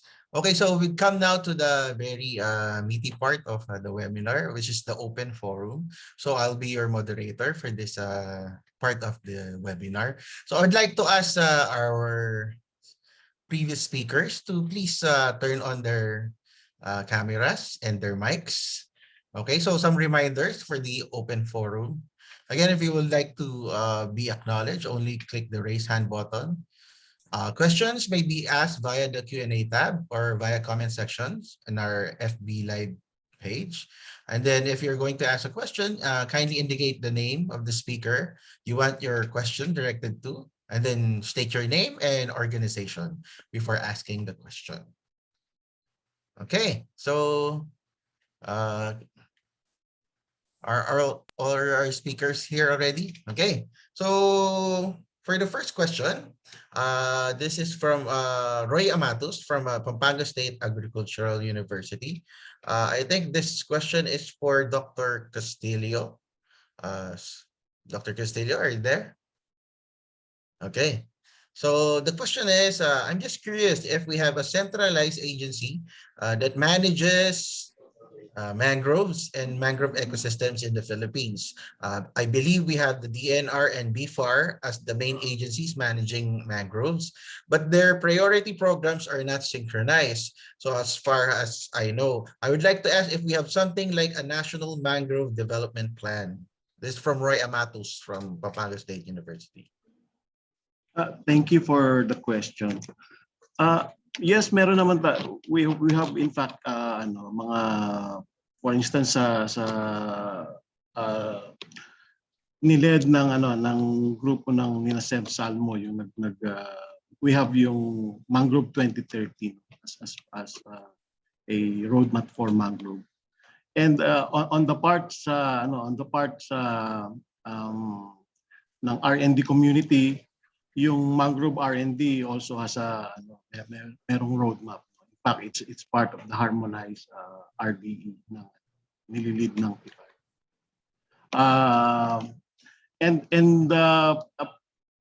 Previously yung mga ibang projects then they crafted some mangrove agenda. For instance, yung ICRFP merong hindi lang specific for mangrove but for the coastal resources, of which is mangrove. So meron naman.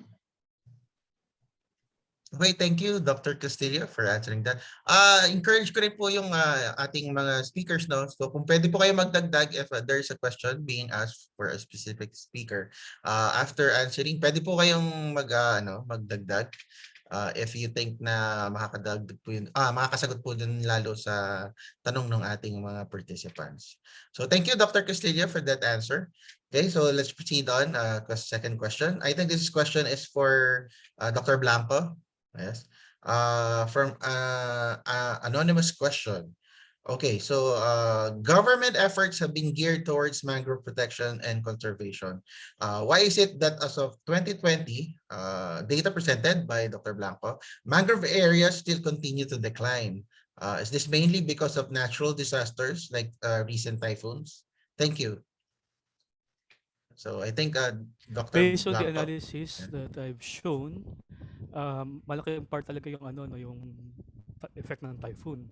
Especially for example, nung Typhoon Yolanda, marami doon hindi pa rin naka-recover until now.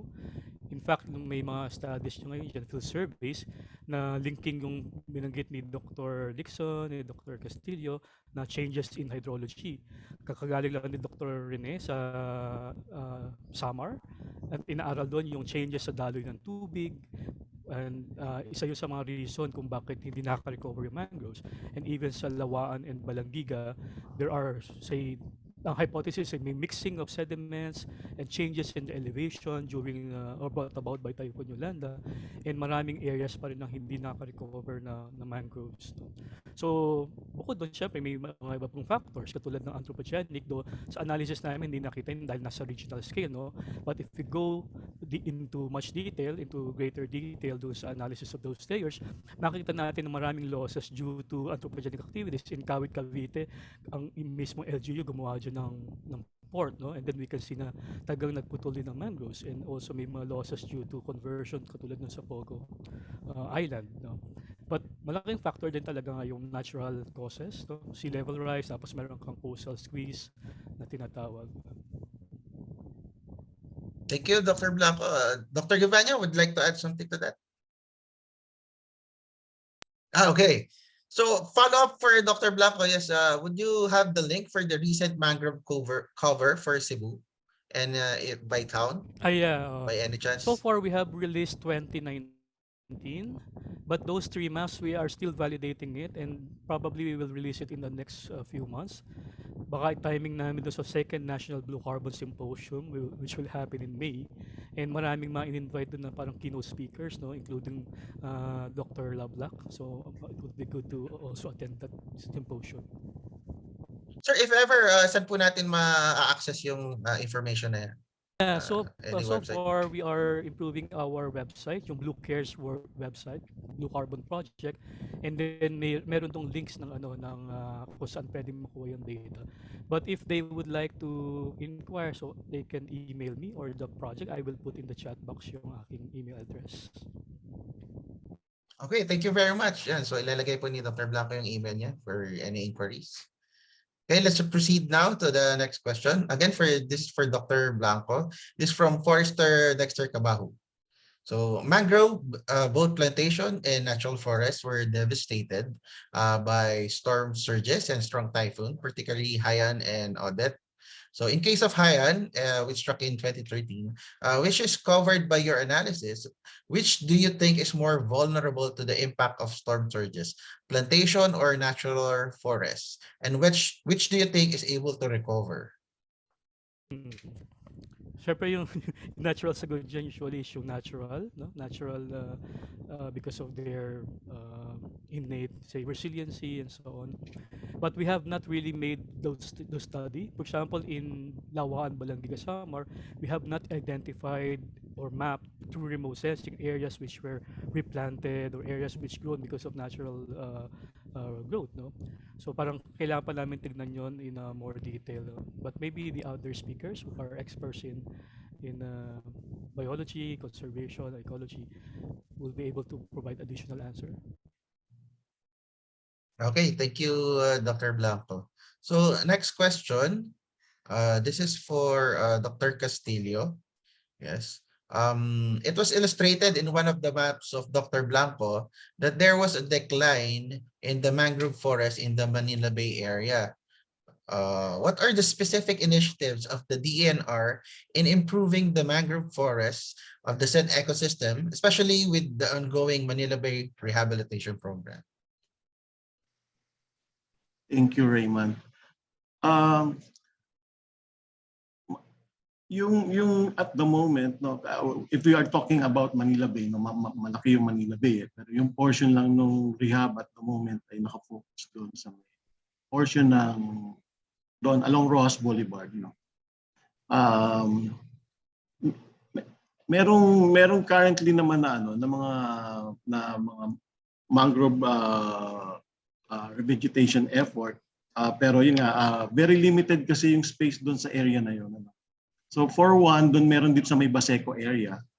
At tama-tama, thank you for this question. Ipo-promote ko rin yung aming recent project Kasi we are collaborating with a partner namin yung City of Manila, no, for bringing back yung nilad, no, yung nilad.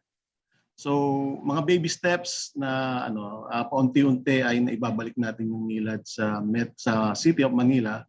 So far ang nako-cover namin na area ay yung sa may area ng Baseco at saka dun sa may yung plan is to cover other areas around the city na fit yung nilad.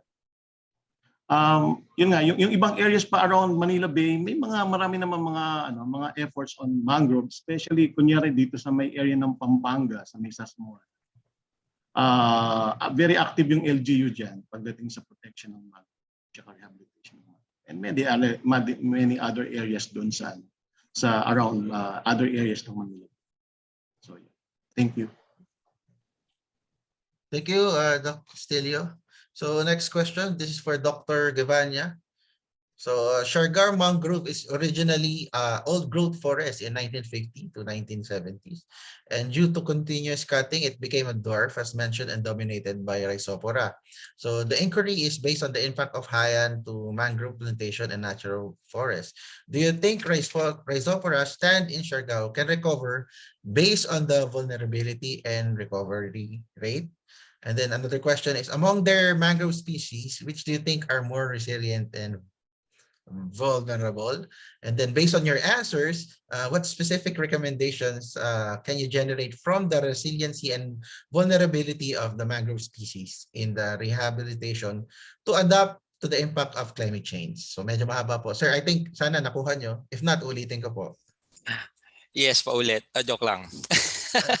Well, thank you very much, Forester Dexter Cabahog. Talagang natin yan, kasama natin yan sa mga mangrove natin development and research. So let me just get the essentials of that question. First is when we talk about vulnerability, it's very difficult which one will succeed or will be more resilient, because the vulnerability is a function, of course, of sensitivity of the mangroves, exposure nila sa hazard, and also the adaptive capacity. And that's all is being stressed even by external factors, particularly anthropogenic. So it's very difficult to really say that plantation will be better, or the natural soil will be better, because they are receiving different stressors, and also they are different in many ways. No, it's very context based. And on the question of like, for example, based on your answer, what is specific recommendation? Well, like for example, resilience on climate change, because if we're going to look forward, what would be the sea level rise scenario? Sea level rise, we should not only look at it na tumaas lang yung dagat. It's not only the increase in sea level, but also change in hydrological, dynamics, properties. With that, mag-change din yung iyong sediment condition. Hence, you will never know kung alin talaga yung akma mong itatanim, because it will reconfigure the coastline. And the second one, future climate, rainfall, magbabago yan. That would mean a lot of changes when it comes to pollination, reproduction. Kaya hindi mo rin masabi which species will be the most resilient, because iba ang setup noong environmental or climatic setting in the future than what we have today. Only what we can do is just to somehow predict, and also perhaps nga sabihin natin the best way forward is to protect whatever we have right now, but also allow areas for the remaining mangrove to move landward. That's the adaptation side of reducing their vulnerability. And how we're going to do that? Number one is the policy. Policy not only to protect mangroves, but to locate them, particularly clearly indicating protection, yung mga boundaries nila. No, kasi ngayon, when you talk about, for example, no cutting, but where? No, parang generalized. As compared, like even in protected areas, we have mapped them out, but on the ground it's difficult. No, it's all parang marami pa rin open access. And let me always mention that whenever we make decisions, halimbawa ito yung tatanim natin or ito yung pipili nating site, it should be science-based. That's why initial studies should be done and should be integrated always. No, you look at the biophysical, you look at the socio-institutional and the policy. Thanks for that question. And so hopefully na sagot po lahat ni Dr. Gevaña yung mga tanong ni Sir Dex. Okay, so this next question is for all the speakers, so anyone can answer this. This is from Forester Celso PDS. So despite numerous policies on mangrove protection, development, and conservation since the 1950s until today, why is the declining area of mangrove continues? What do you propose to arrest this alarming physical condition of mangroves in the Philippines? So would like to answer the question of Forster Diaz. Anyone? Dr. Bugayong Okay. would like to, Dr. Gevaña, okay. Okay, let me because I mentioned that several times in my presentation. I believe that collaborative mangrove governance has yet to happen. Kasi karamihan ng problema why we are losing mangroves are anthropogenic. Kumbaga, of course we have climate change, but it's a slow impact. But many of, degradation, deforestation, they are mainly because of anthropogenic, and science is telling us that we have to, to arrest or reduce. So, and how to move forward, we need really a clear plan, and that should be done on a collaborative manner. Engagement of different, stakeholders should be there, plus science of doing planting. Yeah. Okay, thank you. Yeah. Oh, yeah. Yes, Dr. Bugayong. Okay. As mentioned, maraming factors. There are many factors driving the continuous degradation of our mangrove areas. And mentioning policy and governance at the core of these problems. As mentioned earlier in my presentation, there are different agencies with differing mandates.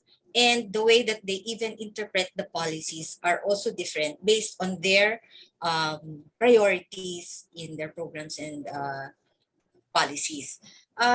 Let's look at the differences between the national agencies and the LGUs. So merong mga LGUs na very active doon sa kanilang pag-protect and paggawa ng pag-rehabilitate ng mga mangrove areas.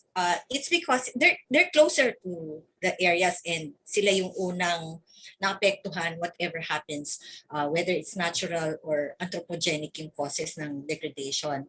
And it's also a way of them making their communities and their areas resilient through these programs. But again, we cannot generalize. There are areas and communities and LGUs and even the local offices of DNR and DABFAR who are doing their job to keep our mangroves intact and even adding onto them through the rehabilitation projects. But again, there's so many factors like budget.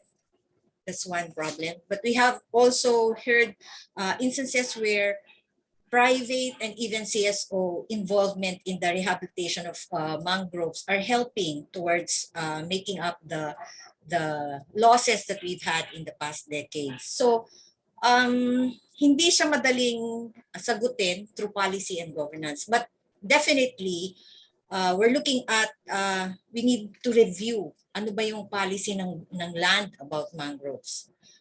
Do we have a rational plan on how we will continue to develop our mangroves when you have such laws preventing yung mga innovations in developing mangrove areas? Like when you prevent or prohibit the cutting and harvesting of mangrove trees in areas na meron namang possibility na you can utilize a portion through thinning or managed yung controlled harvesting ng mga ito so that you release also the growth in development areas and also provide the needs of the local communities. Ito yung nakikita natin, parang blanket, walang putol. But you are finding when you go to the fields, as mentioned by our speakers, pag punta mo sa gitna, halos bald na yung area. So you see mangrove strips doon sa kita mo, doon sa shoreline and other areas. Pero nakikita mo within sa loob, marami na yung napuputol just because communities are dependent on mangrove resources. So isa yon. And we're looking also at the possibility na magkaroon ulit ng isang agency, or I don't know how it's going to happen, that can, yung creation kasi ng national body would require congressional enactment. So maraming matagal na panahon ang gugugulin natin if we follow that track. And I agree, kung meron mga initiatives at the local levels, then definitely governance would improve and help our mangroves to develop both yung mga degraded and yung mga natural mangroves natin. Thank you. Thank you, Dr. Bugayong. Now, to follow up, no, meron po tayong questions sa chat. Dr. Bugayong, I think this is for you. No? So the data shown drastic declining of mangrove forest due to conversion of mangrove forest for fish fund purposes and others. So the DNR is initiating mangrove reforest rehab to increase mangrove cover. The DABFAR is issuing fish pond lease agreement to different stakeholders with our existing policies and guidelines in the mangrove protection. So the question, I think, is, can the DABFAR prevent issuing FLAs since mangrove, considering its vital role in environment and socio-economic of the community? Actually, based dun sa ni-review natin na policies, bawal na ngayon ang mag-convert ng mangroves into fish pond or other uses. Ando na yon sa policy natin 1990s pa. Pero nangyayari sa baba. We don't have proofs. Maybe the agencies concerned can provide examples of why this is happening and reasons why these are happening. Pero nakikita natin, tapos na yung conversion dapat. We're now in the process dapat of reverting yung mga abandoned, unproductive na fish ponds which are converted from mangroves to back to the mangrove categories. Pero nangyayari sa ibaba, we're also hearing about stories of selling yung rights, yung mga FLAs. We're seeing them privatized also na bibigyan ng titles. And these are issues doon sa governance. We don't know where it's happening, but we're hearing of things like this. Yung illegal titling ng mga FLA areas, which were originally public lands na nilease lang for fish pond development.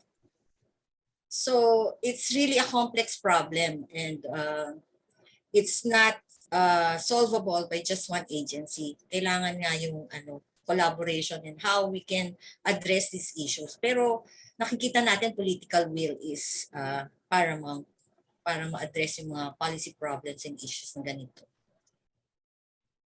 Okay, thank you, Dr. Bugayong. The next question, this is from Cristel Amarillo, a student from PMEM. So the question is directed to any of the speakers, so any of our speakers can answer. The question is, it was mentioned that the mangrove forests of Siargao may not be tall, but they are dense. I wonder if there is any information on pre- and post-Odette mangrove damages, and is there any ongoing rehabilitation effort now? So, would like to answer the question? So, the question again? Yeah.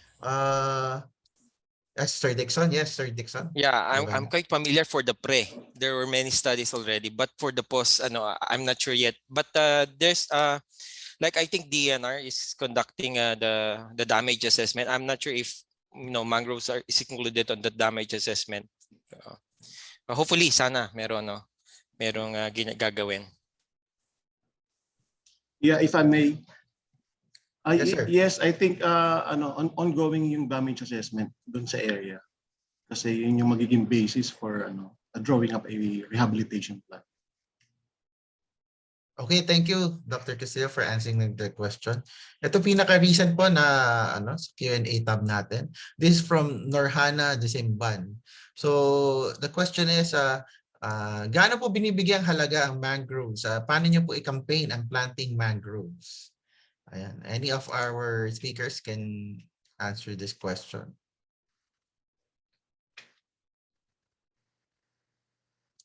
Ayan. Anyone po? Ang tanong niya po kasi is siguro mahirap po sigurong sukatin yung binibigyang halaga ang mangroves. Pero judging from what our speakers have been telling us, so medyo mahalaga po or mahalaga talaga yung mangroves natin. So I think the main question is, ano po yung campaign natin para yung parang planting or replanting ng mangroves natin?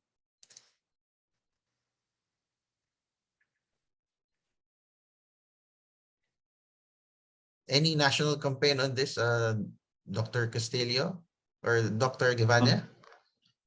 Yeah, thank you. Marami namang efforts, no? Especially ngayon nga, very high yung interest on mangrove. Maraming, in fact, mas ang daming efforts ngayon ng civil society, civil organizations, no?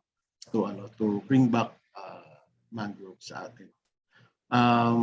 Yun sa part ng civil society, sa part ng government, from time to time merong mga rehabilitation projects na dedicated for mangroves. Yung katatapos ng unang isa, yung MBFDP, Mangrove and Beach Development Project, at tinuloy yon sa Enhanced National Green Program.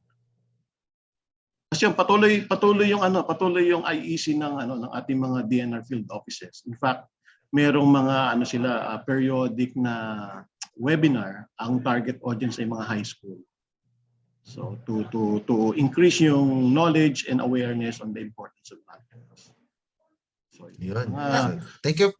Dagdag din, Yes, as I've Dr. Bugayong. seen earlier, merong NGP project sites include yung mga mangrove areas natin. So isa yan yung malaking contribution ng DNR by including the mangrove sites for reforestation under the NGP. Okay, thank you for that. So, nag-raise po ng hand si Sir Dexter Cabag. I think he wants to ask a question live. So, can we ask Sir Cabag to unmute? Sir, you can ask your question now to any of our speakers. Okay. Thank you. Good afternoon. My question, I would really like to consolidate my inquiry question. Maybe I'll recon first from the lingering issues and policy. Then it will go back to the science-based, to the discussion of Dr. Castillo, Dr. Blanco, and Dr. Gevaña. I mentioned first three, but I would like to focus on one. First, the issue of lingering issue way back 1950 until now. DNR, our government still use rhizophora for plantation, usually in the tidal flats, usually also with required spacing and that matter. Then there are some issues of conversion of and reversion of abandoned, unproductive, and unutilized space span, and also harmonization of policy. But let me ask this question first. Focus person policy. There are efforts that DNR, particularly BMB, FMB, ERDB, and even BPAR, as they have some guidelines in rehabilitation of mangrove. Although it some consider maybe some science, but in my analysis, there are some missing aspect to consolidate and harmonize it. For instance, in one aspect of the lingering issue, why we are always planting rhizophora species. Accordingly, in the field level, it is more convenient, cheaper, and easy to monitor, and abundant planting materials. But with the advent of the climate change, as discussed by Dr. Gevaña, resiliency and vulnerability of mangrove species, and as discussed by Dr. Castillo, na mayroon talagang zonation and characteristic its species, and as discussed also by Dr. Blanco na yung hydrology aspect na mangrove rehabilitation na because of the storm surge na obstruct na, then maybe we can use also their technology na i-determine yung zonation or even yung land gradient from seaward to the landward in coming up a roadmap of rehabilitation. Now, how do we implement all of these techniques and science and also these studies that there are mangrove that are more resilient and vulnerable to to storm surge, particularly, for instance, forest species. Pasensya na kayo ha. The small vulnerable sa storm surge, sa wind, but mas resilient sa sedimentation. Compared to Abyssinian Suniracha species, it's more resilient sa breakage, sa wind damage, but more vulnerable doon sa sedimentation because of the morphological structure are discussed by Dr. Castillo. Now, will the DNR, particularly if the FI, consider all those things, review all those rehabilitation plan, guidelines, and consider all this discussion that we are hearing now to come up really one holistic and integrated policy and guidelines in mangrove rehabilitation. And how can we put all these things that you mentioned into that rehabilitation plan? Yun lang muna. Huwag na natin discuss yung ibang lingering issues kasi masyado nang tayong tatagal. Madodominate na tayo the discussion. Thank you.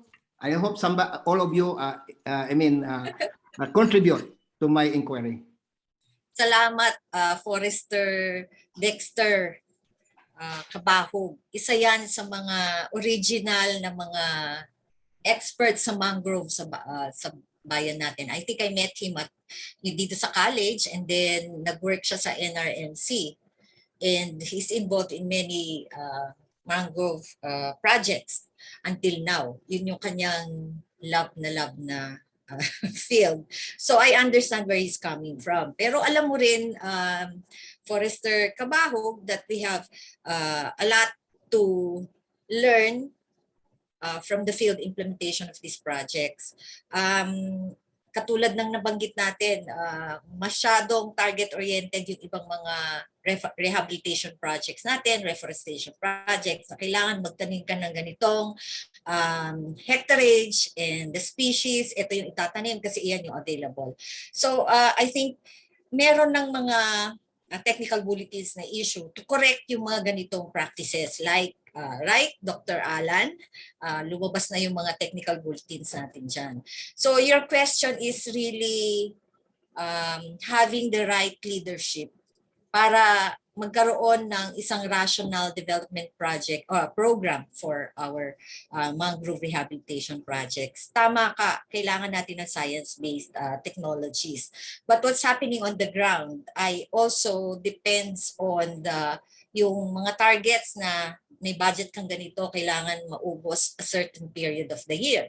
And so, mapipilitan ngayon yung mga tao sa field na maghanap ng areas na tataniman. Ito, madaling taniman. Ito yung mga available resources.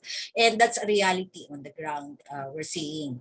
So, kailangan, katulad ng kanina, binabanggit ng mga speakers also, we need to have a rational plan on rehabilitation of our mangroves and development. Kasi yung katulad ng sinasabi natin, nasan yung mga production mangrove areas, nasan yung mga protection mangrove areas. And nasagot na yon, meron tayong zonation, di ba? Mga zones na seaward, inward, mga areas na gano'n. And they already identified ano yung mga species na dapat itanim doon for not only for protection but also for yung mga products na pwede nating gamitin. Lalo ng mga communities na binigyan natin ng tenure. Tapos ngayon, wala silang magamit doon sa kanilang mga pinaghirapan. Ayun. So yun yung masasabi ko. I think you know more than all of us. Dahil matagal ka na dyan sa mangrove projects. Thank you. If I may. Okay, sir. Siguro importante rin yung yung to demonstrate yung science na parang mga nag-aaral lang ng mangrove yung may alam. Kasi parang very important lalo sa mga taga-field to see yung technique, yung gano'n. Siyempre kahit trained yung marami sa sa environment, sa forestry, pero very essential pa rin palagay ko na meron tayong mga demonstration areas on mangrove rehabilitation techniques. So yun. In fact, merong isang katatapos na study dito na pinilot si Alvin Esquiada, yung team leader, pinondohan ng Picard, isang pilot study on the concept ng EMR, ecological mangrove rehabilitation. So So yun ay parang last resort yung planting, yung technique na yun. So ang kinokorek nun ay yung mga stressors, yung baka na-block yung tidal flow, baka mababa yung elevation, etc. etc. So yan, palagay ko yung mga ganong mga concepts na ngayon ay napapilot na dito, maganda maipakita yun sa ating mga taga-field, kung meron ng demonstration areas on how they are being done. Thank you. Thank you, Dr. Castillo. So Pero dagdag ko unfortunately, din yung meron po tayong time constraint. Ay, okay, sige, Sir Blanco, Ay, sorry. sa Okay, Project sorry. Blue Cares kasi, heavy siya sa simulation, hydrodynamic simulation, and other simulation na integrated, no? So parang gusto ipakita rin ng proyekto na hayaan mong, for example, kung mayroong abandoned fish pond, i-break mo yung dike, hayaan mo nung dumalo yung tubig, hayaan mo muna yung mga proper use, and then mapapakita doon na it can be an effective approach, wala kang gawin, hayaan mo na i-correct ang stressors as mentioned by Dr. Alan, and sa sinabi ni Dr. Dixon, parang magandang hayaan mo din at hanggang lalawak at mag-occupy or babalik ulit yung mga mangroves. No? So maganda ipakita yun sa isang simulation para ma-convince yung government or ma-convince ang community na ito pwedeng gawin to, minimal cost, pero over a period of years, pwedeng magkaroon ng magandang output or outcome. Thank you, Dr. Blanco. So, ayun, unfortunately nga we have time constraints. So, we'll proceed to the next program. But if I may, pwede pong may parting words tayo from our speakers if you want to bago po tayo mag-proceed sa next part ng program. So, Sir Gevaña, do you have any parting words for our participants? Yeah, again, thank you very much. Looking at the number of our attendees, this is an indicator that there's parang the interest to protect mangroves, conserve mangroves is already here. That's why again, the 2 points that I would like to really emphasize is we capitalize on science, do it science-based, and also engagement. Engage as the key stakeholders, and all in the planning, implementation, and that would really contribute well for the sustainable management, conservation of our mangroves. Thank you. Anyone else from our panel of speakers? Okay, so sir, Dr. Castillo, sorry, I have the floor now. Ayun, at thank you for attending this and conceptualizing itong ating webinar. And yun nga, kami doon sa mga nagmamangrove, siyempre ang mga nauna sa atin sila Sir Dexter Tabaho, sila yung mga pioneer pagdating sa Philippine mangroves. At tayo tinutuloy lang natin. So hopefully yung mga young generation magka-interest din on mangroves and may pagpatuloy yung mga nasimulan ng mga mga naunang managtatrabaho. And yun,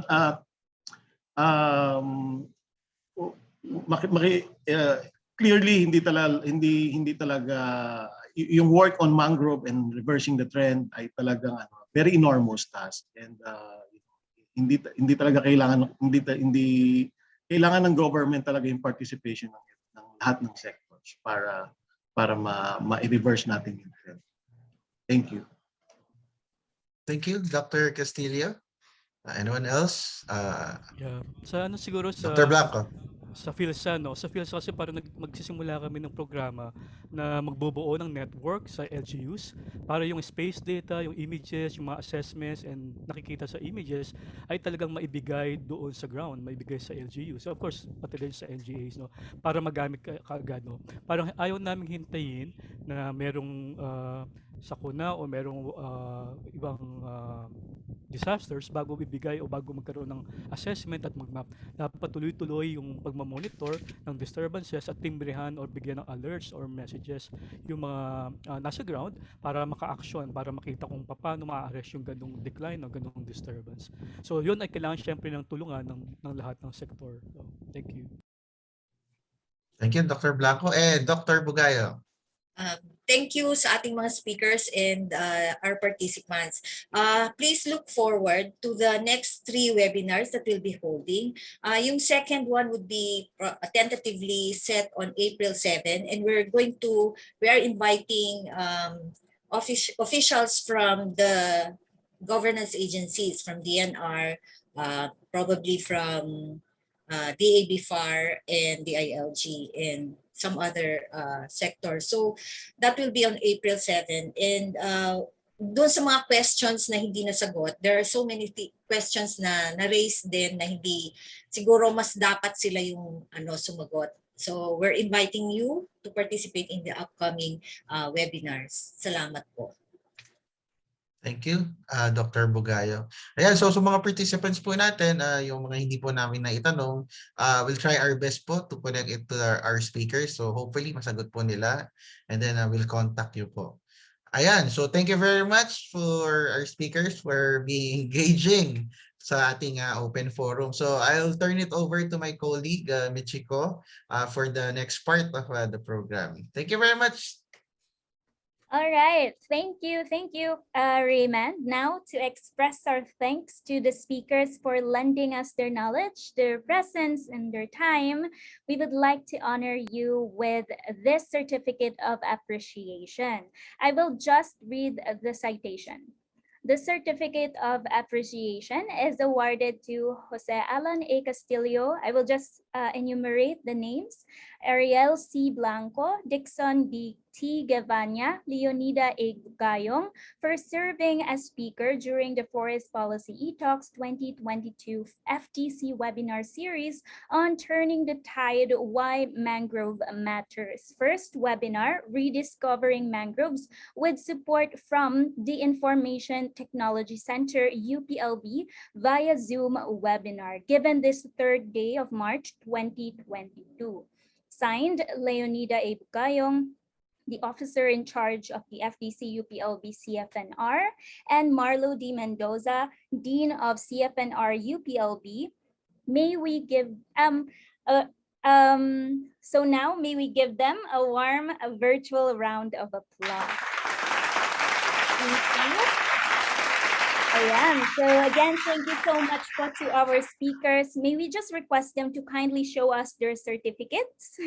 I believe you already have your certificates with you. If you can just reach for it, and then we may pose for a group photo. So may I ask that we may be kindly joined by Dean Marlo, if he is still here, Dr. Presi, of course, and Raymond as well, the moderator, for the group picture.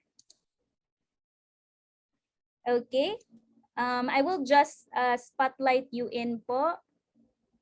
Add a spotlight, okay. I will also spotlight myself. Okay. Doc Presi.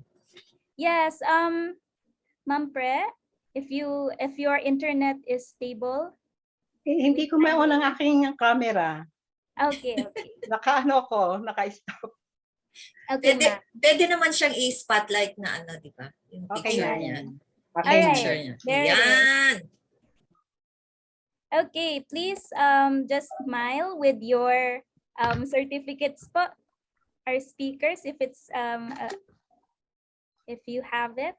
Okay, wait lang po ah. Okay, 1, 2, 3, smile. Ayan. And then without the certificates naman po. Okay, 1, 2, 3, smile.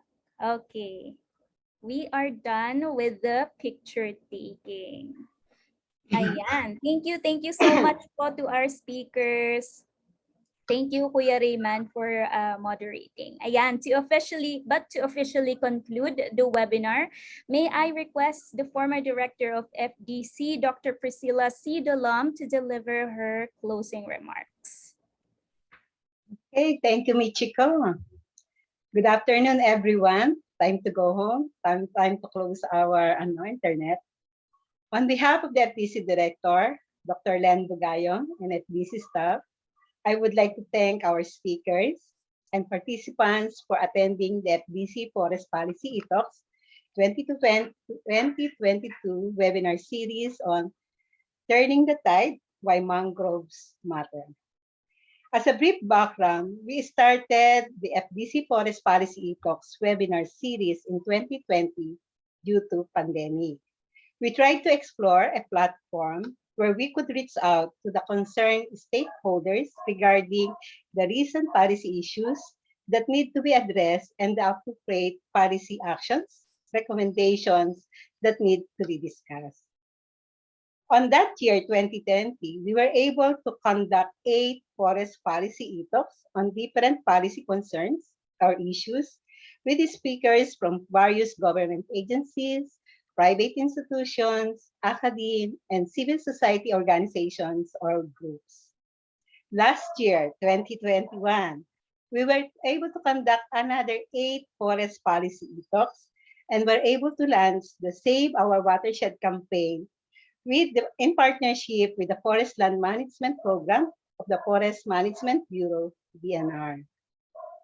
For this year, we intend to conduct the FDC Forest Policy ETalks 2022 webinar series on turning the tide, why mangrove matters. This is due to the fact that mangroves as an ecosystem provide important goods and services. The mangrove forests comprise both protection and production areas, and there are mangrove governance issues that remain relevant over the years, such as policy, legal, regulatory frameworks, governance structures, and decision-making process. The objective of our mangrove webinar series is to ventilate and discuss policy issues in mangrove management, conservation, and development, and draw out or elicit ways to address these issues and concerns. The 4 topics in our mangrove webinar series will be the following. Ito na nga po yung Rediscovering Mangroves as our first topic. The second one will be on mangrove governance and roadmap. The third one will be best practices, lessons learned in mangrove management and conservation. We are planning this both national and international levels. Science-based technologies for mangrove management and conservation. Today, we were able to host the first of these 4 topics that we have planned, and this is on the Discovering Mangroves. We have invited 4 speakers who shared with us their expertise and experiences on mangrove management and conservation, as well as policies and regulatory frameworks. Our first speaker, Dr. Jose Alan A. Castillo, a scientist from the Ecosystems Research and Development Bureau, DNR, discussed mangroves and their importance to life and environment. He briefed us about mangroves, mangrove forests, and where are they in terms of South and Southeast Asia. He emphasized mangroves are important habitats of plants, animals, and shellfishes, like shrimps, crabs, and other invertebrates. Mangrove has environmental services like protection from storm, flood, and strong winds during typhoons, and as carbon stock storage. Considering the importance of mangroves, our mangrove forests continue to be threatened by various stressors or threats. According to Dr. Alan Castillo, some of these stressors or threats are deforestation, aquaculture, shifts in hydrology, illegal logging, and sea level rise. Considering all these threats, he mentioned that some of the mangrove rehabilitation efforts to address the identified threats to our mangroves. Dr. Ariel C. Blanco, a professor at the Department of Geodetic Engineering of UP Diliman, presented to us the mapping and analysis of recent and historical mangrove extents in the Philippines. Dr. Blanco discussed the methods used in mangrove mapping, like, for example, in mangrove vegetation index, climate-related variables, and the data correlation. Using these mapping methods, the results of the study was also presented and discussed by Dr. Blanco. Our mangroves are depleting, and the loss are due to identified drivers like mean annual increment, annual maximum SST, number and frequency of typhoons, and conversion to fish ponds. Our third speaker, Dr. Dixon T. Gevaña, a professor at the Department of Social Forestry and Forest Governance, CFNR UPLB, discussed the challenges and opportunities of mangrove conservation. He mentioned the challenges in mangrove conservation, like we need to put science and we need to engage stakeholders. Considering that challenges, he recommended the 6 mangrove rehabilitation conservation basics. These are the 6. Una po, mangrove zoning according to tidal regime. Second one is understanding the ecological succession pathways, understanding environmental pressures, understanding cost effectiveness, understanding sediment quality and quantity or site suitability, and understanding tide and sediment link. Considering the challenges identified, he discussed the opportunities in mangrove conservation, such as the Global Mangrove Alliance, or GMA, Nature-Based Climate Solutions, NCS, the Blue Carbon Offset Project, the Blue-Green Infrastructures, community-based, LGU-supported, private sector engaged mangrove livelihood programs. Dr. Len Bugayong, our very own Dr. Len Bugayong, our fourth and last speaker, the officer in charge of the Forestry Development Center, CFNR UPLB, talked the lingering policy issues in mangrove management and conservation. She shared with us the different policies, regulations issued in mangroves. Examples of these are presidential decrees, the public acts, executive orders, department administrative orders, joint department administrative orders, among others. The mangrove policies and programs have 3 phases. Phase 1, the conversion phase, which is from 1950s to 1970s. The second phase is the protection and conservation phase in 1980s. And the last one is the conservation, rehabilitation, and development phase in 1990s. So from these discussions and our lengthy open forum, which is very open to everybody, hopefully we were all able to understand our mangroves, its status, extent, the services, the challenges, the opportunities, policies, and regulations, and what should be done to conserve, preserve, protect, and utilize our mangroves.